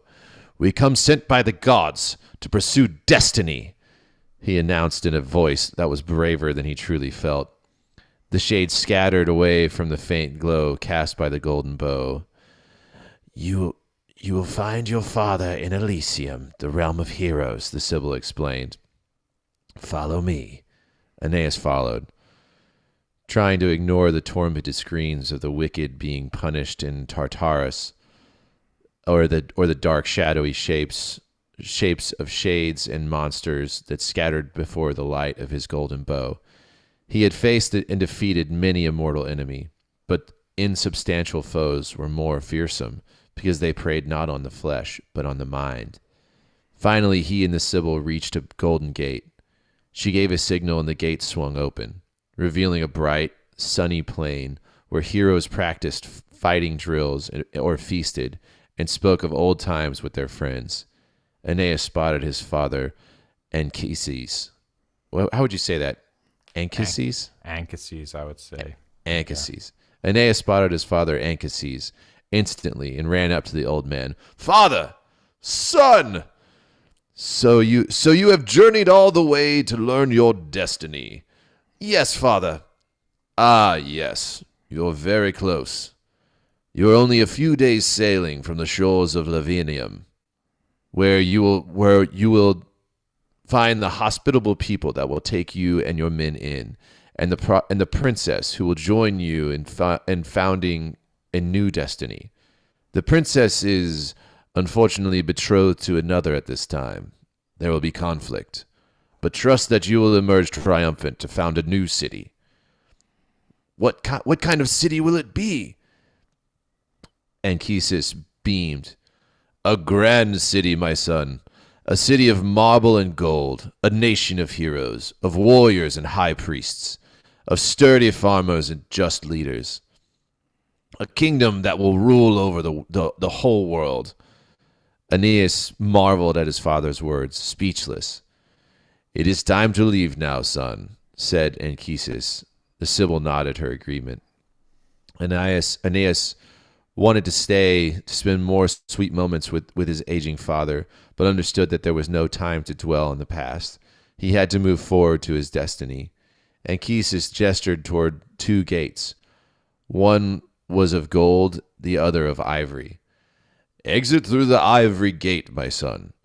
The gate of dreams. Of dreams? Aeneas asked. Does that mean that this was all a dream? Or that my future kingdom is but a dream? Anchises smiled and clapped Aeneas on the back. You're a smart man, my son. I'll leave that to you to figure out. Now return to the mortal realms and pursue your destiny. Aeneas took the Sibyl's gnarled hand, and together they stepped through the ivory gate that led back to the lands of the living. He's learned his destiny. Boom. Wow. He did it. Well, he's going to learn his destiny. Yeah. Well, he knows he's going to found a city. But he doesn't know if this whole meeting his father was a dream. Yeah. Or if the city is a dream. Yeah. But it could be like, I don't know, like a dream. Is it an ambition too, you know? Yeah, true. Like if that's like exit through the gate of dreams to go pursue your dream, and it is still just a dream, but it's like, you know, you're going in the direction of going to realize that thing. Ah, yeah. Well, I loved it. So this one, it started out, and he like found. I think the 50-word fantasy was basically just about like encountering the Sibyl, yeah. And they were like, she was like wafting vapors and telling of fortunes, pretty much. And then he asked her in the expanded, the second challenge, she asked him, you know, what he wanted to know, like what what prophecy he wanted to hear. And he basically was like, I don't want to hear that. I didn't get to finish my conversation with my dad before he died. He was telling me about my destiny. And she was like, oh, so you want a conversation with the dead? And she tells him to go pluck this golden bow from this golden tree that's gonna like keep him safe in the underworld, and they go under this lake. It's like this dark, putrid lake, and they go find this like rock wall near it, and they step through it, and that's where they end up here.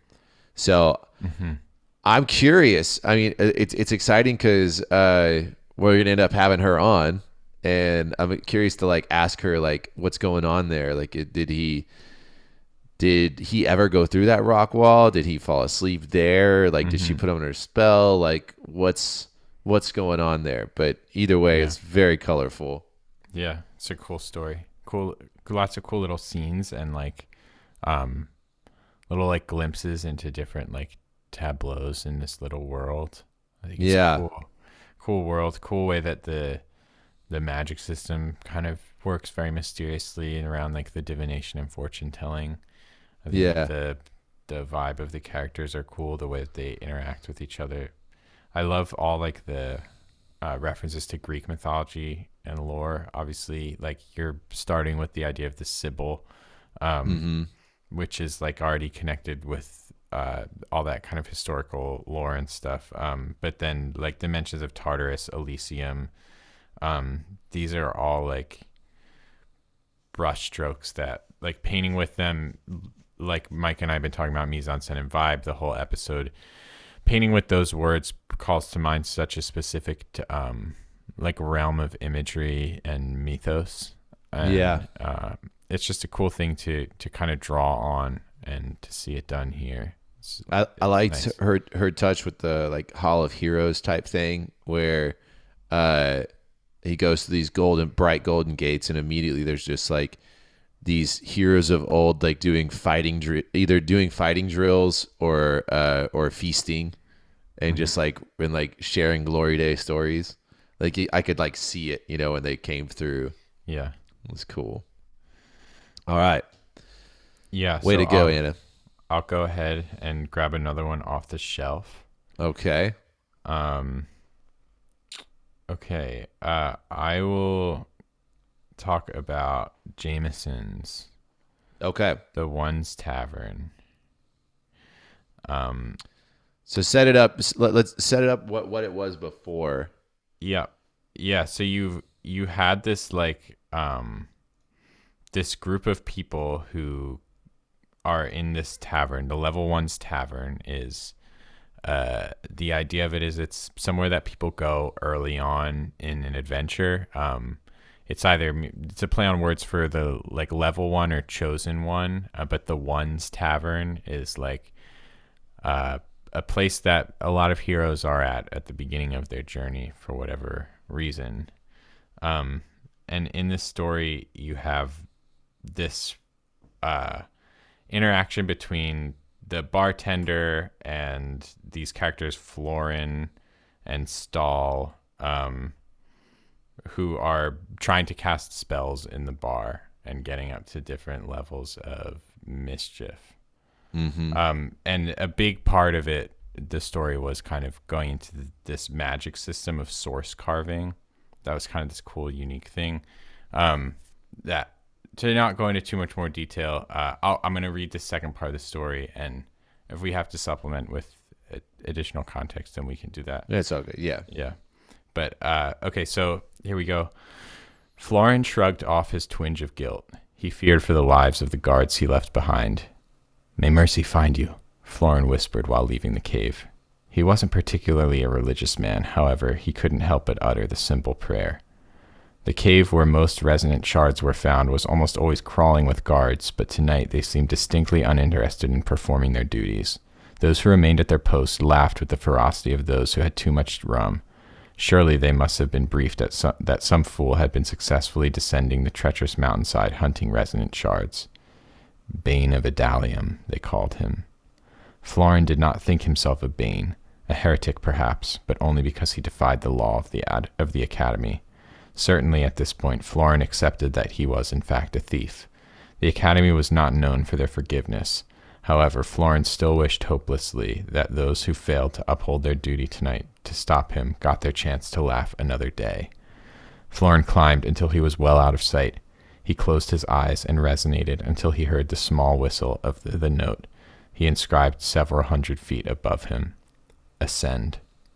Florin reached with his hand and grasped a translucent rope which slowly pulled him up toward the rune inscribed on the edge of the cliff. It was dangerous to use source carving in this way when he was still a novice, even if he was a prodigy. He credited his success toward his knack, diligence, ingenuity, and his new mentor. This will be enough to pay for 4 more months of training from that cheapskate bartender. He reached the top of the ledge and pulled himself up. Normally, he would be able to spot at least 2 guards on patrol at this point, but the grounds were silent. Something isn't right. This whole thing had been too easy. He clutched the bag tight and checked over his shoulder until he reached a corner where he likely wouldn't be disturbed. Florin opened his leather satchel and grabbed a resonant shard in his palm. He closed his eyes until he could sense nothing but himself, the shard, and the ambience which surrounded them and resonated, filling the shard with his power. The shard hummed a melodic tune and glowed with dim, violent light. Well, that'll work just fine, and Orakili wouldn't care how easy the job was. So long as it was done and couldn't be traced back to him. Still, he didn't want to continue risking getting caught. Stealing Academy shards got civilians on top of their most wanted lists. They made sport of quickly finding those who opposed their rule and throwing them off the edge of a cliff. Florin heard a rumbling in his inner ears before the stone wall to one side of him grabbed his left arm. He threw his right hand toward the stone. Shatter! It broke apart with a torrent of magic at a high-pitched frequency, freeing his arm. He looked up and saw a cloaked figure preparing another spell. They found me. Before Florin could react, the cobblestone curled around his legs and knocked his head against the ground while hoisting him in the air. His vision blurred, and felt the consciousness quickly leaving him. Just as his eyes closed, Florin saw the face of the one who would turn him into the academy. The one who was likely responsible for setting him up. It was the face of the High Transmuter, his once fiancée. Madeline? Everything went dark. Yes, this was so cool. Yeah, really cool action, cool description just of things happening. I think that Florin moving through this space, interacting with the shards. I think the magic system is obviously. I think Jamison knows that's one of the big things he's onto here is the source carving magic system. But the resonation is really cool. Yeah. Describing that happening with the shards. I never critique on these, and this isn't even a critique. Jamison, it's just something that I want to see. Sound effects. Oh, yeah. I want to hear that the shard is resonating, not just the sentence. I want if you could figure out cool sound effects with a shard, cool onomatopoeias, E is maybe a kind of a boring one, all E's, but think about ringing sounds, what those could be, and think about having a cool one for when he powers up his shard or whatever. I don't know, just ideas, but I really like sound effects. What are you saying? Buzz, like an onomatopoeia, or a description of tinkling glass or something like that. It could be either. I like onomatopoeias. I like when it's all caps. And it's just it would be something it's always at the beginning of a paragraph, and it's just shing or whatever. If you can come up with a cool sounding one for your magic system, I think would be really cool. It's a way I use sound effects in storytelling a lot to break up the pace, because it's a totally different kind of sentence and it shows people that something happened. It's you can kind of go endlessly in and out of sentences describing a character doing something and never know that there was a suddenness to any of those turning points, or that something happened and that the next thing you're describing is actually a change in direction. Whereas it can just feel like things keep going. I'm not saying that's happening here. I'm just saying this is a tool. This is one of the reasons I'm really into using sound effects. Using them to break up action and dialogue, it just shows you that there's a new beat. Pling is well, then what was that sound? We're looking for the explanation of that, and right, and it breaks up the cadence. Yeah, that's a good tip. I like that too. I like to see that. I loved having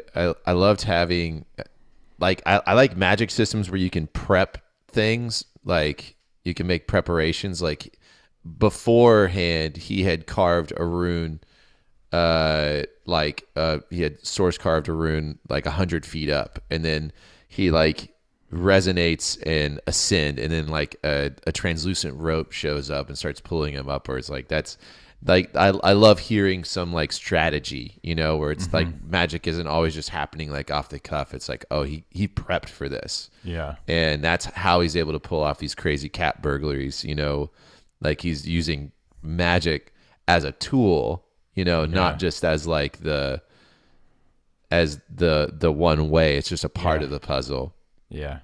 I think that's really cool. And so if you're hearing this for the first time, it starts out in a bar, and he's basically like practicing his source magic, and he like ends up like throwing this bottle across the wall, and it shatters everywhere, and the bartender's giving him shit.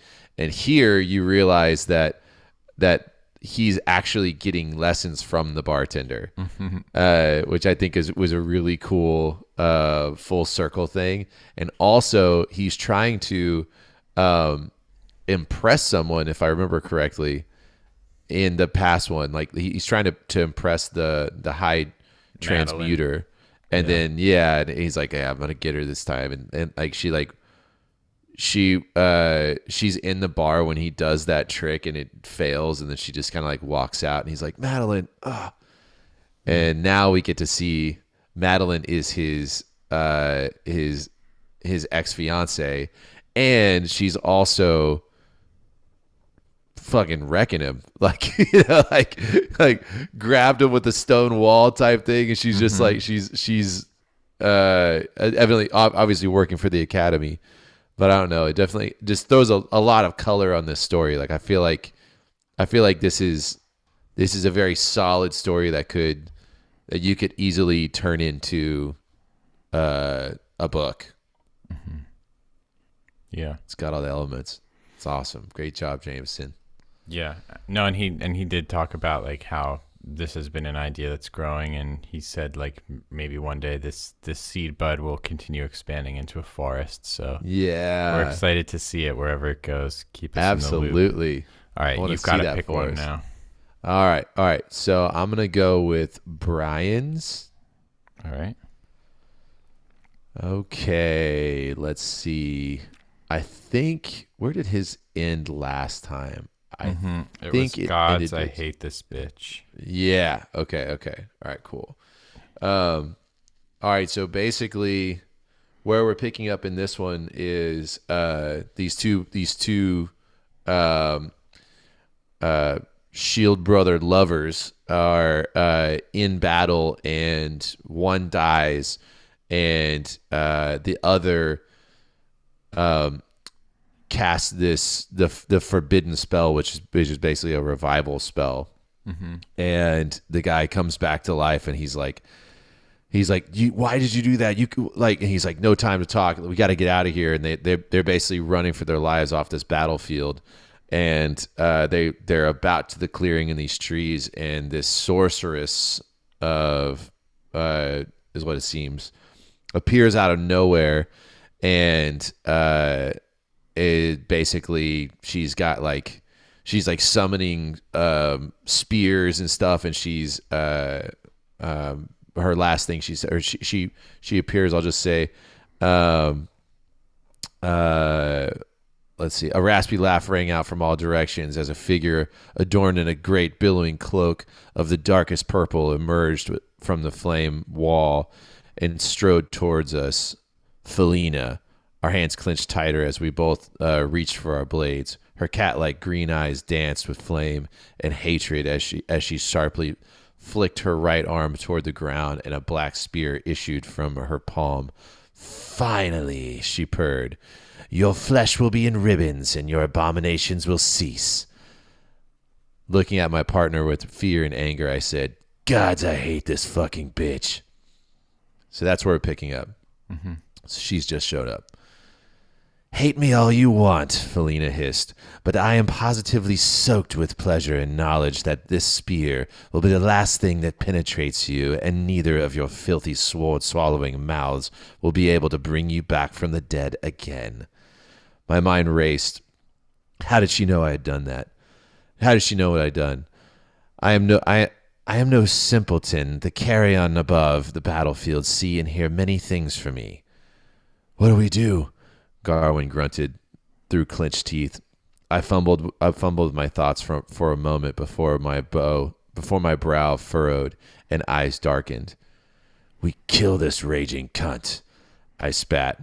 Felina's head whipped back with uproarious laughter as I knocked and loosed an arrow in one swift motion. It was swatted away by the head of the ebony spear in her hand like a fly, and her laugh never faltered. She ran her tongue along the back of her left hand, leaving behind a silver sheen on her skin. Kitty likes to wash before dinner, she whispered before hurling towards us at unsettling speed. We barely had time to draw our blades and barricade ourselves from her tackling blow. We went sailing back several feet and landed in the sharp grass. Quickly we found our way to our feet and glanced at each other, knowing each other's thoughts. I would go high and Garwin low. Barreling forward, I shot 2 arrows rapidly, one after the other, as Garwin dashed left in a tight arc, drawing his knives as he ran. Admittedly, Felina had not expected so speedy a counter and was only able to send one arrow shaft ricocheting while the second delved into her muscular thigh. Fuck! She wailed, but simultaneously dropped to her good knee and turned slightly to her right, and there spewed streams of those same blue-purple flames from the top of her dark spear. Garwin, however, expected something like this and sprang up from his crouching sprint and spun a somersault over the fiery wisps.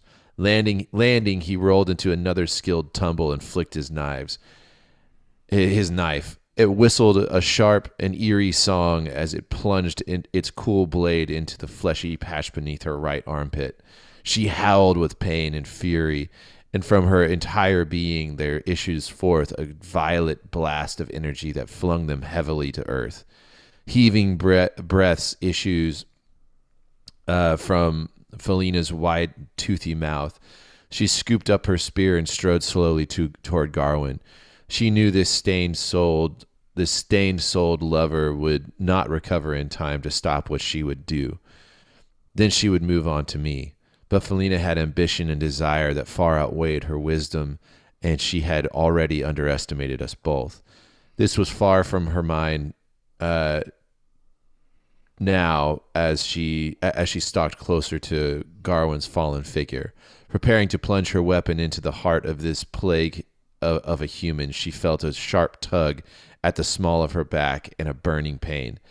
I had recovered enough that I could see the pendulum swing of her slender tail behind her cloak.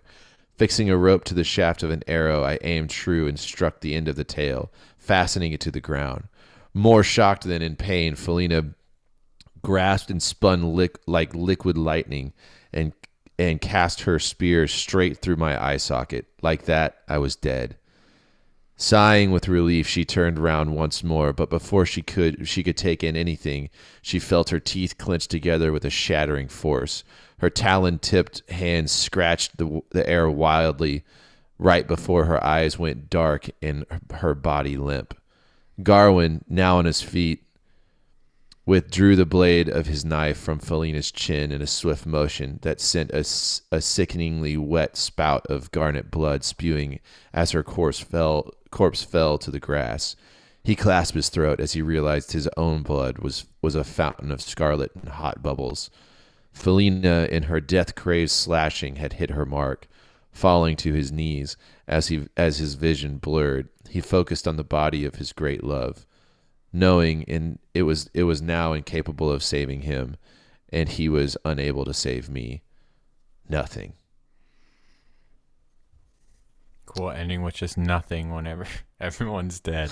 Yeah. Boom. And there it kind of takes on like reality because tonally, we're coming from a character perspective for the whole story. We're coming from this main character's perspective, and then there's just the moment toward the end when it's like, and then I was dead after that. and then he just keeps talking. Yeah, I liked that too. I was like, whoa, this is cool.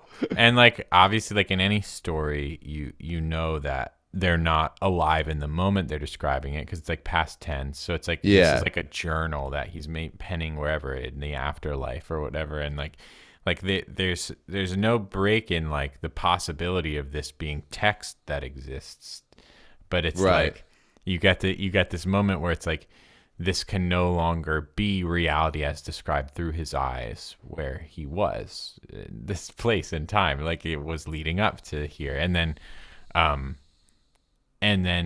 to have it end with nothing after that, I think is really interesting, because we do too. We see that character perspective disappear, and then we see these last 10 seconds of like this finishing out the scene, and then it just becomes very objective as to the perspective itself after that, where it's just and I also like I gotta give him props, like this is the first one that I read that was just a whole story. You know, like this whole snippet, like these people, you met them, you went through trauma with them, you went through events with them, they found a great foe, battled the foe, everyone's dead. And it's like, damn, he fit that all into 1,000 words. I think it's important too, like okay, so the last one that we read, Jamison's, or the first one we read, Anna's, was the word was oracle, so that whole thing spawned off of oracle. Jamison chose spell, what we just talked about with the source carving and everything, and this one was spell as well. And the spell in this one that he decided to use was, and the reason why all this is happening is because he said the forbidden spell, which was a revival spell.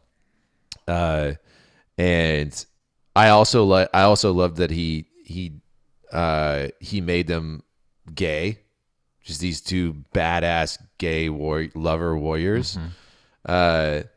I just think that's fresh and really cool. And it's kind of like when I learned about Alexander the Great's army, like how he chose gay lovers he said they were the best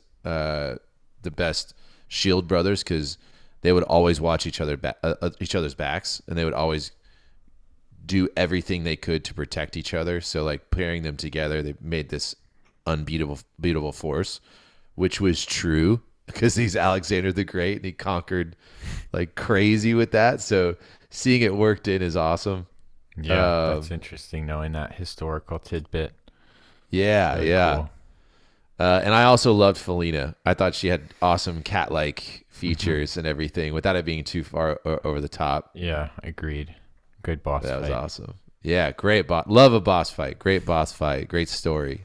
All right, I'm going to jump into Shannon's here. And Shannon's story from the last 2 weeks was the one about the pen and the grandfather and sort of this family's story of doing magic secretly and learning how to do magic. And it's very connected to penmanship and writing, handwriting specifically, kind of this handwriting-based magic system.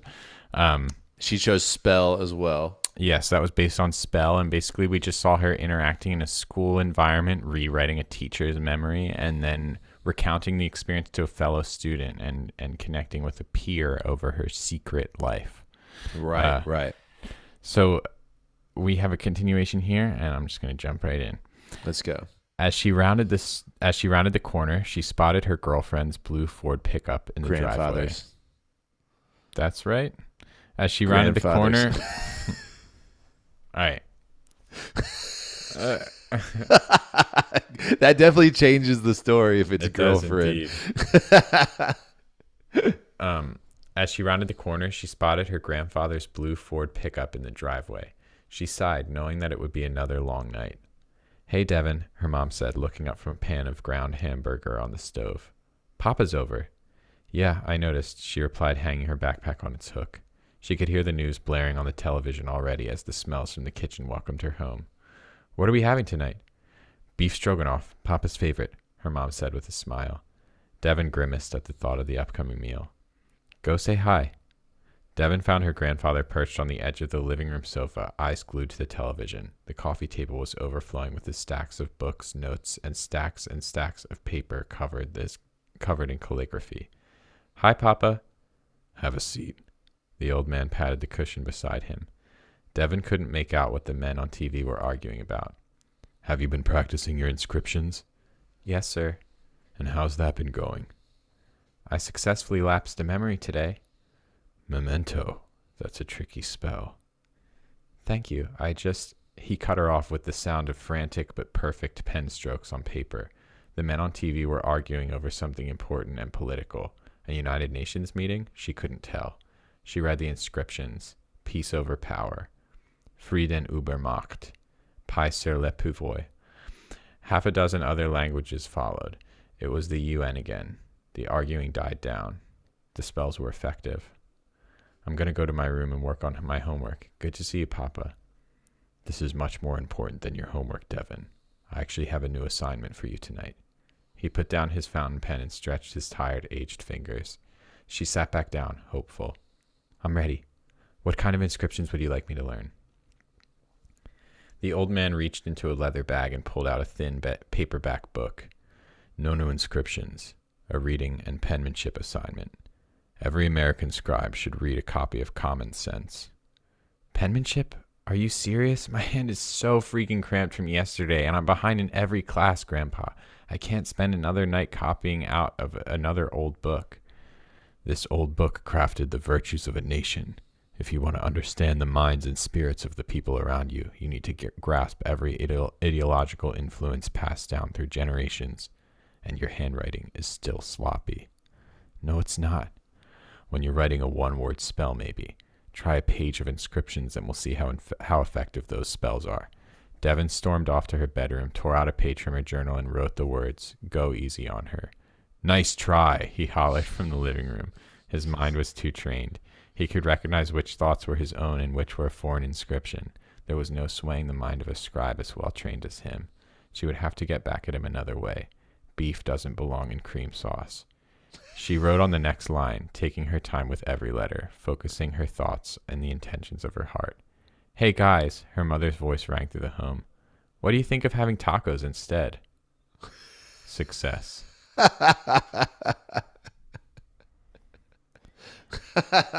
That's great. Yeah. Man, this is such a cool story. Yeah, it's awesome. It's really cool. I want to live in this. Like I want to read the rest of this. I wish this was a show that I just go turn on and see what happens next. Yeah, it's cool. I like the characters. I like the sort of like world and situations that are set up. I think that they're like compelling little like character motivation, little pulls and patterns that we've seen in these little scenes. Well, I also think like in what we were talking about earlier about like power levels and stuff like that. I think showing power levels is really fascinating, and finding creative ways to do it. Like, okay, so you've been following her, and she's made her teacher forget that she had homework, and then she's made her mom decide to make tacos instead of beef stroganoff. Where you get the power check of her teacher, you get to see her teacher is literally dictating the world. He's watching the UN on TV and influencing it to like basically keep everything at bay. Like he's a protector of the world type thing. So he's got like, and he can't be influenced. So like already in just 1,000 words, you have a huge power scale. You get to see like how much she can grow, and you always surpass the teacher. So eventually she could do something like that where she's swaying world events, and then who knows what's beyond that, but that's at least where he can get her. Yeah, or if she's more interested in food, swaying what entire cultures are eating. Yeah, she could do that. Like she could go anywhere with this. And I also love that he's watching the UN, so he scribes down in perfect penmanship like half a dozen different languages, the same thing, and it just like it hits everybody, and then everyone like calms down. Like yeah, I just think it's one of the coolest things to me was like because you had this like, oh, she copies out copies of the Odyssey all night just to get her penmanship down. And like to me, like the first time you hear that, it's like the Odyssey. It's cool that it's the Odyssey because the Odyssey's also like this mysterious, like kind of mythological. And so it's like, is she like also doing it on the Odyssey to like, because that is sort of this mythology, is she also training her mind to understand mythology in a certain way? And then you sort of had the confirmation of that in this, where like he's telling her the books she's copying themselves are important to understand, like to understand the ideologies of people. Like you can't just sway people's mind just by writing that you want them to do what you want them to do. Like Shannon's already introduced the concept of like, well, she used the forgetful spell on the forgetful teacher. Right. Like you adjust your spells to fit the world and to go along these like channels and rivets that have already been laid in the groundwork of reality. Like, yeah. And it sets up like, she's trying to study. She didn't have her homework done. And that's why she cast the first spell. And now you get to see why she didn't have her homework done, you know? And he's like, homework's not important. Do this. And so before this, he must have been like, copy the Odyssey 5 times, you know? And then maybe this is the next time she's seeing him. She's like, God, my hand's freaking cramped. I don't know. It's just got, it feels, the world feels lived in. Like, it feels like I can, like I could sit in that room and it's awesome. Yeah, this is a cool one. Well done. Okay, so our graduates are we've got who's graduating? Right. Anna's graduating. Anna's graduating, Jamison is graduating, and Shannon is graduating. We have 2 other right guy, I would say, curriculum participants who are kind of on hold right now. Tim's submission this week, unfortunately, sort of was sort of around the challenge. I'm going to just message with him individually, because I feel like in terms of completing the curriculum, in terms of doing work every week, he certainly has sort of fulfilled that, and probably for the sake of the interview, understanding what the Right Guys curriculum does to the brain, for all intents and purposes, we could have that conversation with him. So I'll see what he wants to do about it, see if he wants to kind of get another like challenge in there, like in his own perspective. However, we'll talk about it. The other one is Low B, hasn't submitted yet for this week, but he submitted late last week, and so if that happens again, then we're all good and you have passed the curriculum. And so for those 3 people and for those 2 others who are kind of on track, who we're not just gonna like cancel you out, and you're not just gonna at this point just be like, oh, Tari, you missed your chance, but like those 5 then are kind of on track to be interviewed within the next couple of weeks. Probably those first 3 are the most obvious ones right now we know we can start with. And so we'll be planning those out, and those will be like short kind of like interview inserts that we're going to be recording outside of the whole episode. That's the full episode beginning to end is still going to be something Micah and I are then doing. We're going to find our own time that we're not forcing like a bunch of people to be on call for us for this specific period of time, probably between like midnight and 3 a.m. during a week, like on a weekday. Right. But whenever we figure out how to do them, there'll be like inserts inside the episode. So hopefully in the next episode, we'll be able to have 2 or 3 of those maybe. But sorry, that covers the Right Guys curriculum. We need to keep going. So it's your turn to go. No, that was great. That was great. that was the disclaimer at the bottom of like some pharmaceuticals ad. And he was and boom, go. Yeah. Nice. Okay, yeah. So I'm going to share mine now. Okay, so Ben gave me gave me Oracle. And where is she? Here she is. Juro and Nifta have been whining about this Oracle for weeks. Yeah, Juro and Nifta. They're up to no good, I'm telling you. Okay, so basically mine started with this. I got Oracle, and in my first and second challenges, I established these 2 con artists who are basically abducting, or they're basically like scooping up street urchins from outside villages and cleaning them up to sell them to big houses as oracles. And then they basically disappear, and no one knows what happens to the kids after they're found out. And this picks up, and they have just picked this this new child that they've groomed, and they're about to take them to the Duke that they're selling her to, basically. But this one is onto their scheme and is basically conning them against them. She's convincing them that she's this ditzy girl, but for real, she is. Her sister was taken by them, and she never saw him again, and she's out for revenge. So she's going along with their plan, them having no idea who she is, and her goal is to pass as the Oracle, gain power, and get her revenge. So it ended with they basically got on the wagon and they're heading to this Duke's house, or this Duke's kind of kingdom. And it ended with her talking about, like, okay, she had a week. Okay, with the crack of the reins, the wagon creaked to momentum as the dusty, yoked draft horse began padding forward. She had a week until showtime, but she'd have to practice while Juro slept. It had to be perfect. The risk was high, but the reward was power and revenge.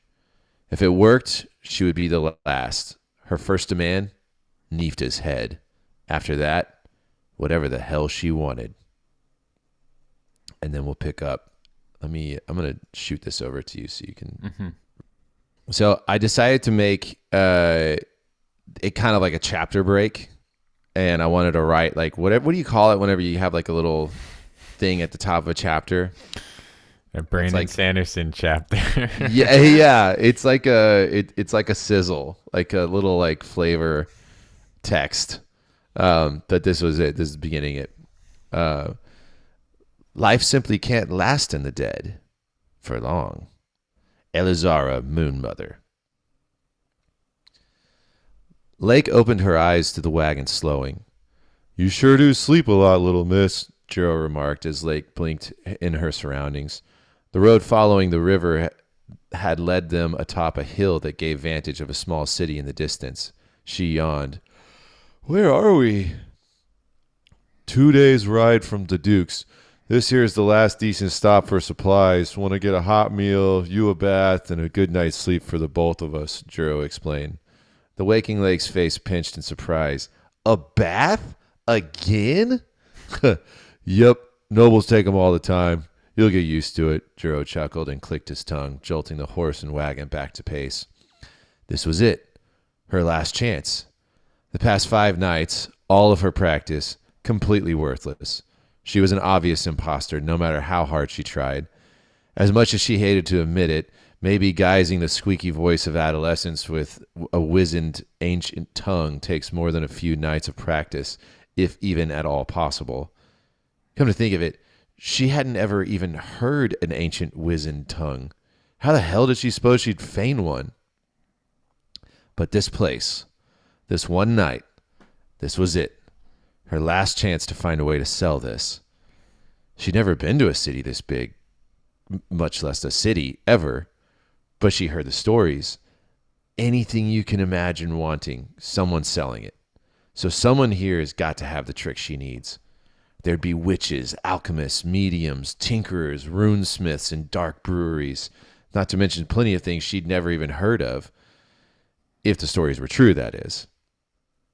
An hour later, they were trotting through the city gates. Lake tried to mask her amusement, but it was all too much to take in. Her jaw hung low as she gawked at the giant water wheels inside the gate. 2 of them, both 5 times larger than the one that powered her village. As the wagon rolled by, she craned her neck to take in the 2 behemoths collaring the very river she and Juro had been following. The entire river. Into a gear-turning power. They created a mist that cooled and wetted her skin as they passed. It was as if she'd entered a different world entirely. And if not, we could always just steal a chicken and prep it out back.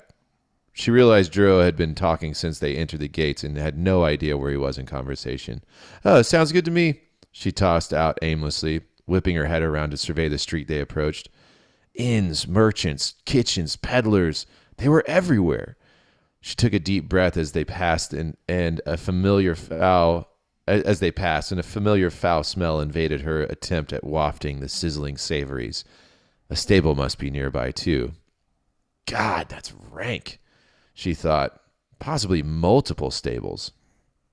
Juro halted their cart at a grand building with clay tile roof, wood shutters, woven awnings, and 2 stories. She'd never been in a place this nice. Her eyes studied the sign that hung over the door. Nice. Gold lettering, she uttered under her breath. Of course, never learning to read, she had no idea what it meant, but that didn't stop her from appreciating the opulence. This ought to do. Wait here, Juro instructed, clambering down from the wagon. He disappeared through the inn's door and left Lake alone in bewilderment, staring at the people that passed. Their shoes. She'd never seen so many different kinds of shoes. Boots of all leathers, slides, sandals, slippers, clogs. They must have a wizard of a cobbler here. A cobblizard! Probably not, she chuckled to herself as she followed pair by pair with her eyes until they disappeared into the crowds. She noticed one of particular curiosity. What was that? Scales? Feathers? Something else? Their movements, too. Or lack thereof. She perched her elbows on the wagon's ledge, clasped her hands, and mounted her chin as she focused. They were the only ones not moving in this herd of footwear, and they were pointing at her. Lake's gaze followed the inky boots up over a dark ruffled dress to an immaculate coat of woven glass? What was that? She continued her study up to crimson lips and eyes of looking straight at her.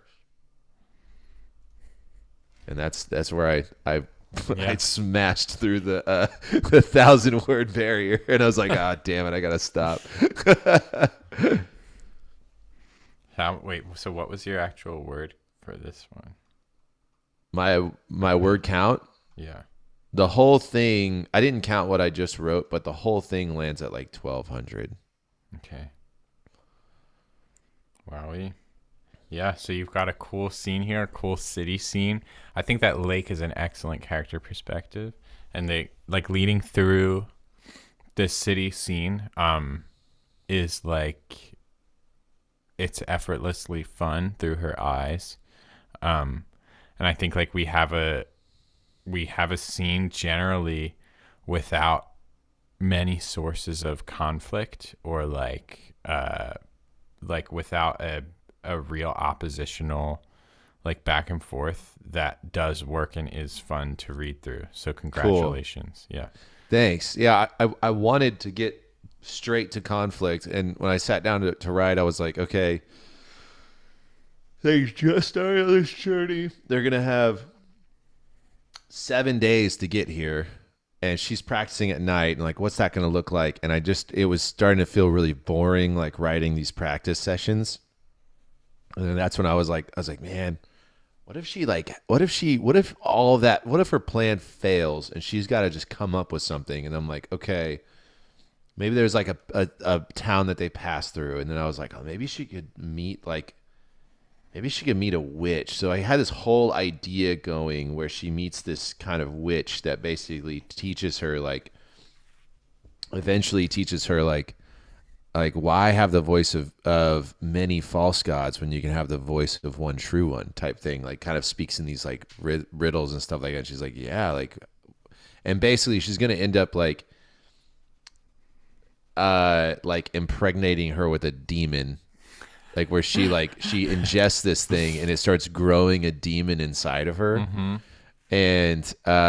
And she takes on this demon's voice. And that's kind of what's going to end up happening, which she has no idea what's happening. Because I want to keep Lake just like doing way more than she can handle at all times. Like always like, what the hell's going on? And so like this demon will end up taking her over, which will look like an oracle, but also like sets the groundwork to where we can make her maybe she turns it, maybe Lake turns bad. I don't know. Maybe I don't know where it's going to go, but I was like, okay, That would keep me interested. It's really cool. I think it could, dude. Like, I would love to see. And this is just one random idea of where my head went with it. But like, if the demon was like, book one basically is like the villain, but there's like a Vegeta type. Like, she learns to cope with the and it becomes sort of like one of those classic like possession type character, like OP things where like she can go into like demon form. Oh, and, like, yes. It's the villain of book one. Like, you think it's evil, but like she totally learns to incorporate the power, and it just becomes. Yeah, maybe like separating them would kill both of them at this point. Like, now they are one, and so like they have to learn how to live together, and like the lesser of two evils and stuff like that, and yeah. So her being this like way in over her head, like a 13-year-old girl or 12-year-old girl or whatever is just like but yeah, so this that was what I was talking about whenever we were talking about costume, like thinking about like she's looking up and she's got these crazy boots that she doesn't even know what they are, and she looks up and then it's like, and then this like it was gonna be like this crotchety old like crow of a hag, you know, and I was like, no, I want to make this like this witch is like a badass. Like she's a baddie, you know, like she's a total babe, like in cutting fashions. And then she's got these like these legendary type clothings, you know, like a coat woven of glass or something she hasn't seen. Yeah. But yeah. That's cool. Thank you, sir. So yeah, that's Oracle. 3rd round. Awesome. Go for it. All right. So mine is in the dock there, The Magician's Secret Part 2. In the last part of the story, we had kind of set up this relationship between this magician and the artificer. And they had just completed this, like, some kind of a heist, and they were making their way out, trying to escape from the Great Lord's manor. There was no mention of exactly like what it was they were trying to steal, whether they were even successful, but pretty much like they were at this stage of trying to escape while the Minutemen, the Great Lord's Minutemen, were like going to burst through the door at any minute. The artificer was like, this portal's not ready. Don't go through this portal. Whatever you do, it's too dangerous. I haven't had time. We haven't constructed the magic portal properly. We're not going to be able to teleport out. I don't know what's going to happen. The magician's like, fortune favors the bold. I want to go through it and just see what happens. And the artificer's like, that's crazy, but here's this conductor. Just try to be careful. If you try to get it toward the center, you know, he's telling him like all these ways to try to like finagle it to try to make the spell more likely. The Minutemen burst through the door, which are like these armored guards with like stopwatches in their chest that are just like ticking. And they start to move really fast in the room. They kill the artificer, and as the magician tries to go through the portal, they tackle him through. And instead of like being really careful and getting the perfect pull with the conductor and like getting like, he's holding this thing that's like reacting to the portal, so he's trying to angle it perfectly as he goes in. He gets tackled in instead. And this portal that was already like extremely unstable, all the magic of it completely consumes the two characters who had been tackled in, and they just disappear. And then you just have, the scene is just the 2 Minutemen and the dead artificer in the room, and the magician's disappeared. So that's where we are. Let's go. And this was all off of spell. Yeah. Okay. 2 threads wrapped together, one over the other, forming a single string. Fedwin clutched his chest and glanced around the silvery chamber. Fog and mirrors, an endless expanse of prismatic reflections. He saw his own body duplicated many times, sitting about the plane at different angles, fading endlessly to and from the ether, an army of apparitions following his every move. The fractal plane. Gods damn it. Not here. Not again. He panted. His heartbeat ticked faster and faster. Tick, tick, tick. Fedwin closed his fingers around a hard protrusion in the center of his rib cage. He froze. Tick, tick, tick. In the blink of an eye, he was scrambling at his robes. He fumbled with a lace on his chest for a moment before wrestling his collar into both hands and tugging down the layers. The flesh of his torso was a ruin. tinged nearly every color in dark blotches under a raw curtain of skin. Corrugated scars roiled over his ribs in a radial pattern approaching critical mass in the middle, where a stopwatch sat melded firmly into his chest. Fresh wounds bled between pulsing wrinkles where the edges of the timepiece fused with his body. He trumpeted a long-winded groan, some sloppy cocktail of exasperation and horror. Stranded out in the fractal plane with a Minuteman's watch in my chest, Fedwin grimaced and collapsed slowly onto his back. Might have really gone too far this time. It is not my watch in your chest. Fedwin's eyes bulged. He clapped his hands over each side of his head and squeezed against the booming iron words rattling in his skull. It is my curse in your stem. Fedwin screamed. His brain was on fire. The watch is your own, blood, bone, and organ. A clockwork heart to keep the time of one removed from its natural rhythm. The magician closed his eyes and spoke through clenched teeth.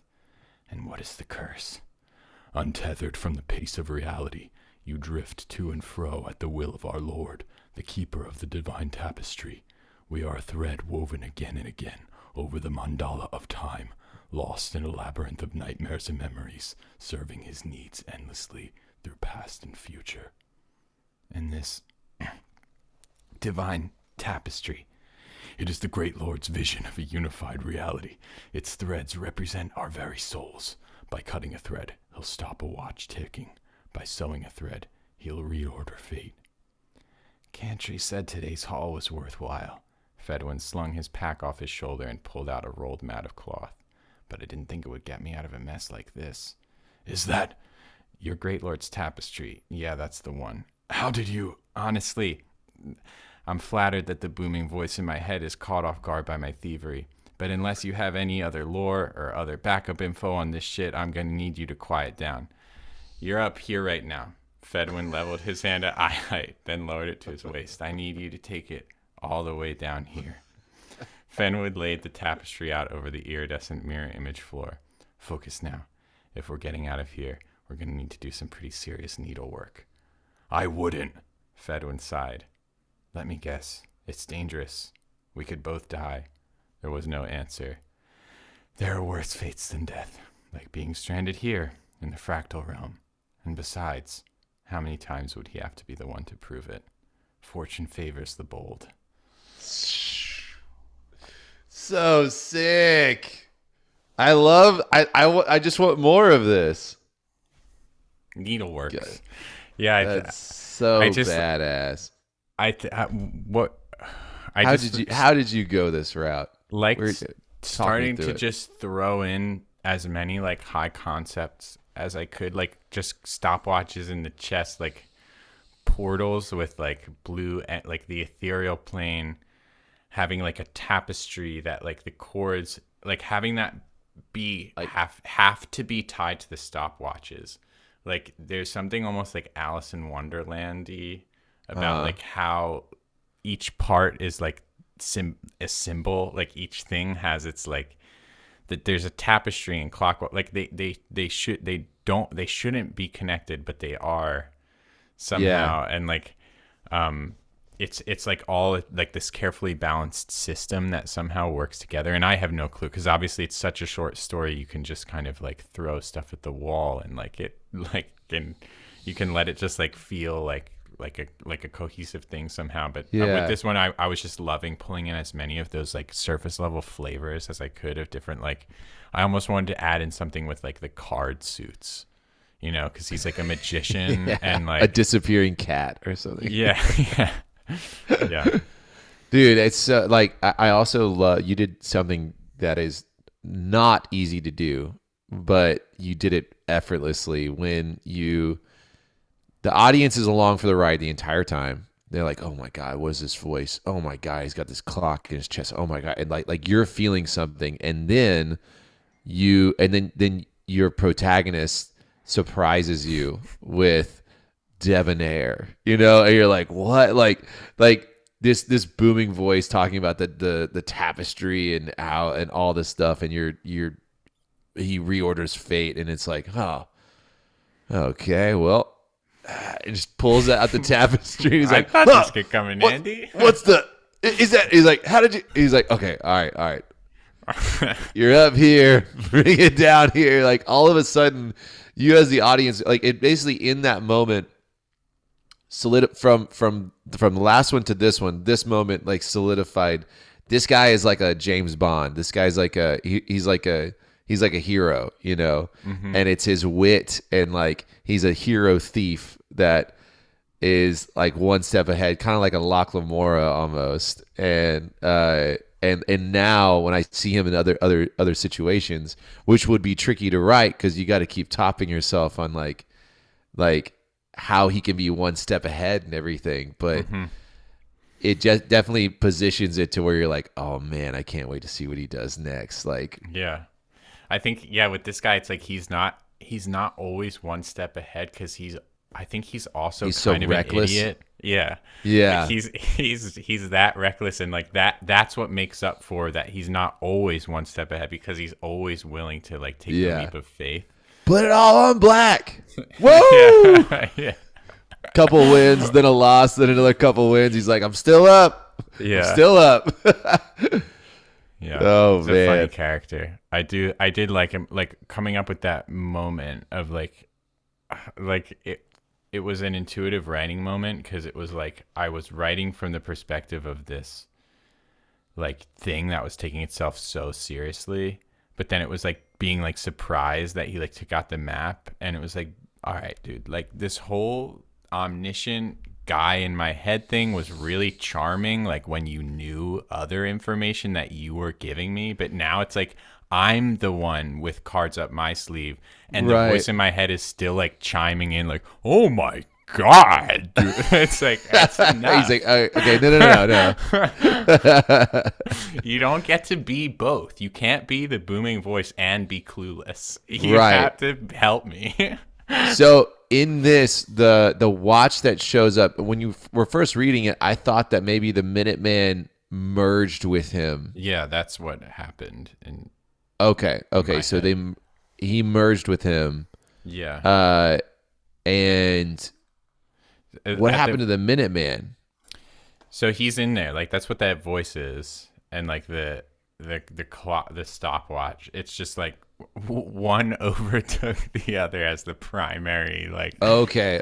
Like the Minutemen. So that's that voice is the voice of the Minuteman. Yeah. Gotcha. The Minutemen are already kind of like I have other ideas of like they're not like they're kind of not like real people. Okay. They're like a kind of like automaton that this guy has created, and like that's why he can control them with the tapestry, is like he can't necessarily fully control people who don't have the stopwatches in their chest. It's like part of you being connected, because so the stopwatch is once you're unbound from the threads of like fate and reality, it's like your heart is no longer beating in rhythm to the time of seconds and minutes that earth human hearts beat to. You travel through time at your own pace, so you literally need like a clock in your chest to keep your time separate. So like it's keeping your unique time. Yeah, it's keeping your timeline in like a line, and you're being manipulated by the Lord like a thread wherever he wants to put you in this tapestry. Yes. So the stopwatch is connected to that in that way. So him going to the plane, it's like this place that he's been there before, the fractal plane, but it's like to get out he had to do some crazy shit, and he doesn't have all those resources. Right? It's just like he's found himself here a couple times, and like each time getting out has been its own thing. And so he's like, I don't know if I'm going to be able to get out of here again. God dang it. Yeah. And so what he does this time is he rewrites his story up to this point, which he can only do because he fused with the Minuteman. So like there's this thing, because he fused, he's now a thread in this tapestry that he can like just that he can also manipulate. Yeah, because he has the tapestry. So now he's in this place, and I sort of got it in my head that what the Great Lord is, like the story of this thing overall, is like the Great Lord, they don't know this, but the Great Lord is the controller of all fate. Like the tapestry is like his like way of, he's trying to command the whole world. And like he's slowly building that empire, and the more he does, basically he's putting all of his resources into literally defending his physical location where he is working with the tapestry so that no one can interrupt it and take it from him. The Minutemen and his whole castle is like around keeping this thing safe in this room with him. And so the magician going in and taking it and having his own stopwatch. He has a lot of power now. So what they were stealing in the very beginning of the story was the tapestry. Yeah. And they stole it and then went back to the artificer's workshop. That was in the castle. The artificer was building a portal like in one of the rooms to escape from the castle. So like they got there and they were like, he was setting up in this like hidden room that like they didn't. That's how they decided they'd go in. They knew they wouldn't be able to get out the same way they came in, so they went in. He was going to steal it, and they'd go to this adjacent room. Yeah, like build the portal and they were just inside. Yeah, that's cool. Man, that's a sick story. I'd love to hear more of that. It's I mean, like I definitely was debating, whether to go back or forward in time, like whether to show those parts of the heist, like to show that what they stole, to show that scene of them stealing the thing, running back to whatever, or to go forward and show what happens after he goes to the portal. And once I had the idea of him kind of combining with the Minuteman and like the magical like clusterfuck that happens when he jumps through the thing, like that just seemed like a more interesting part to show. So sick, dude. Way to go with spell. So cool. All right, well that wraps up our first ever Right Guys trilogy 3-part story development series. Yeah. I'm just blown away and inspired by what was able to come out of just one word and then just focusing on, let's just get it to 50. Let's just get it to 500. Okay. Now let's just continue that another 500 and seeing like these full-fledged characters, plots and villains and worlds and magic systems and all this stuff like that off of just putting chair time in and breaking it up. Like that's just really cool. Way to go, everybody. It was and awesome congratulations to our graduates. Yes, congratulations to all the graduates, and we'll be seeing you guys in the bar very soon. Yes. To all the Right Guys back home, have a great night. Have a great couple weeks. We need to intro the next challenge. Here it comes. So while you're having a great night, eventually your night will end in sleep. And here comes the next challenge. Okay, so we're breaking away from the trilogy. And this is another idea that Ben and I had in our mastermind session before we started this whole thing. This is called Dreamweaver.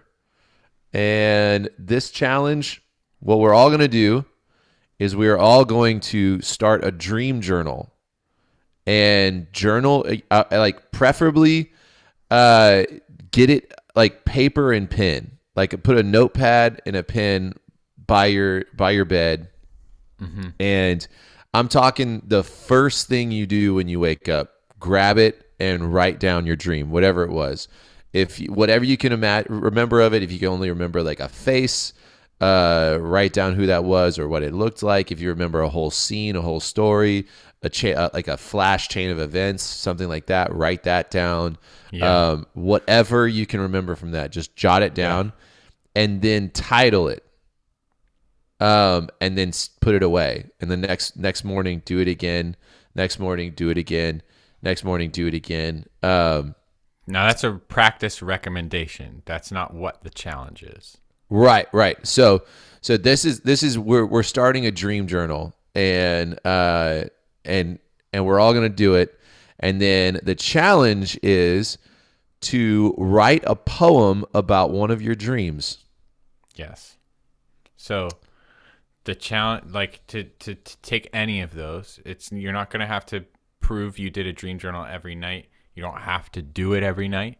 The challenge is to take, like the more you do it, the more ideas you'll have there to work with. Right. So the idea is to take this material that you have from dreaming over however many nights you've recorded these memories, and to take that and to craft it into a poem, and just to have one poem that is composed of your dreams, basically.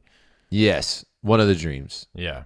But yeah, or all. Yeah. However you want to take this. If you were to combine different experiences, I think that would be cool. That would be cool. Yeah. Okay. But yeah, if however much depth you're willing to go into, we love getting little descriptions about what this is and like what the dream was, and then reading the poem.